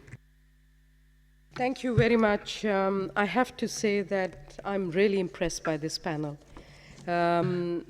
Also, I think this was supposed to be our flagship panel simply because of my interest also in regional cooperation and integration. I have to say that we have covered enormous grounds, if you think about it, through this diverse set of perspectives.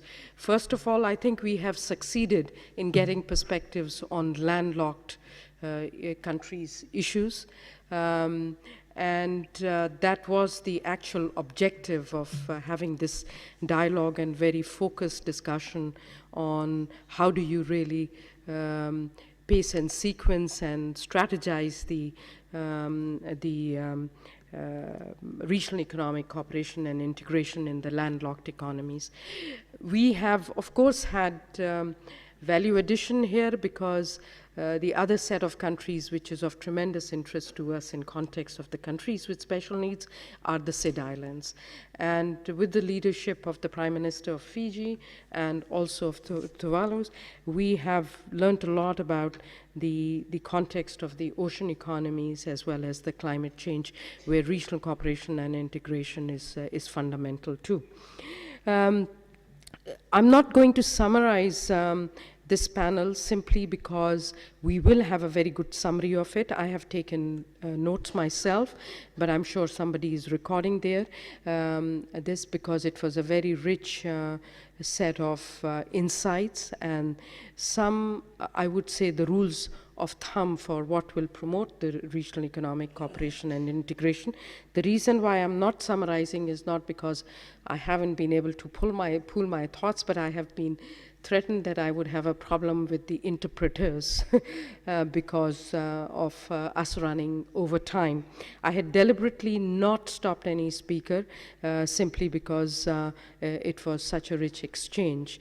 However, I would like to quote one last point that was, I think, mentioned by our last speaker. In order to defend your interest, you have to pool your interests. Suleiman. Thank you for bringing this. And I think that's the spirit that we need to drive the regional cooperation and integration. We heard a lot about trade liberalization as a whole. And when you pointed about the need to lift the protection, I remembered what Angela Merkel from Germany said at the G20 summit, I think it was 2 years back. She said, you know, we keep on hearing this within the G20 context that the protectionism is at a rise and protectionism at a rise and that it is costing, and I of course made a statement there also about how much it costs the Asia Pacific, this protectionism. And she said, I want this thing to be demystified and we want to understand where this protectionism is coming from. Of course, I wanted to add perspectives on it, but in interest of time, I think we will have to stop here to say that market integration has to be the key with the seamless connectivity at the end of the day, but also the cross-border challenges which are going to receive fresh impetus from the Sustainable Development Agenda. Whether we are doing seamless connectivity, we need to promote sustainable transport, we need to do energy, it has to be sustainable energy for all. I think all of you have added tremendous value.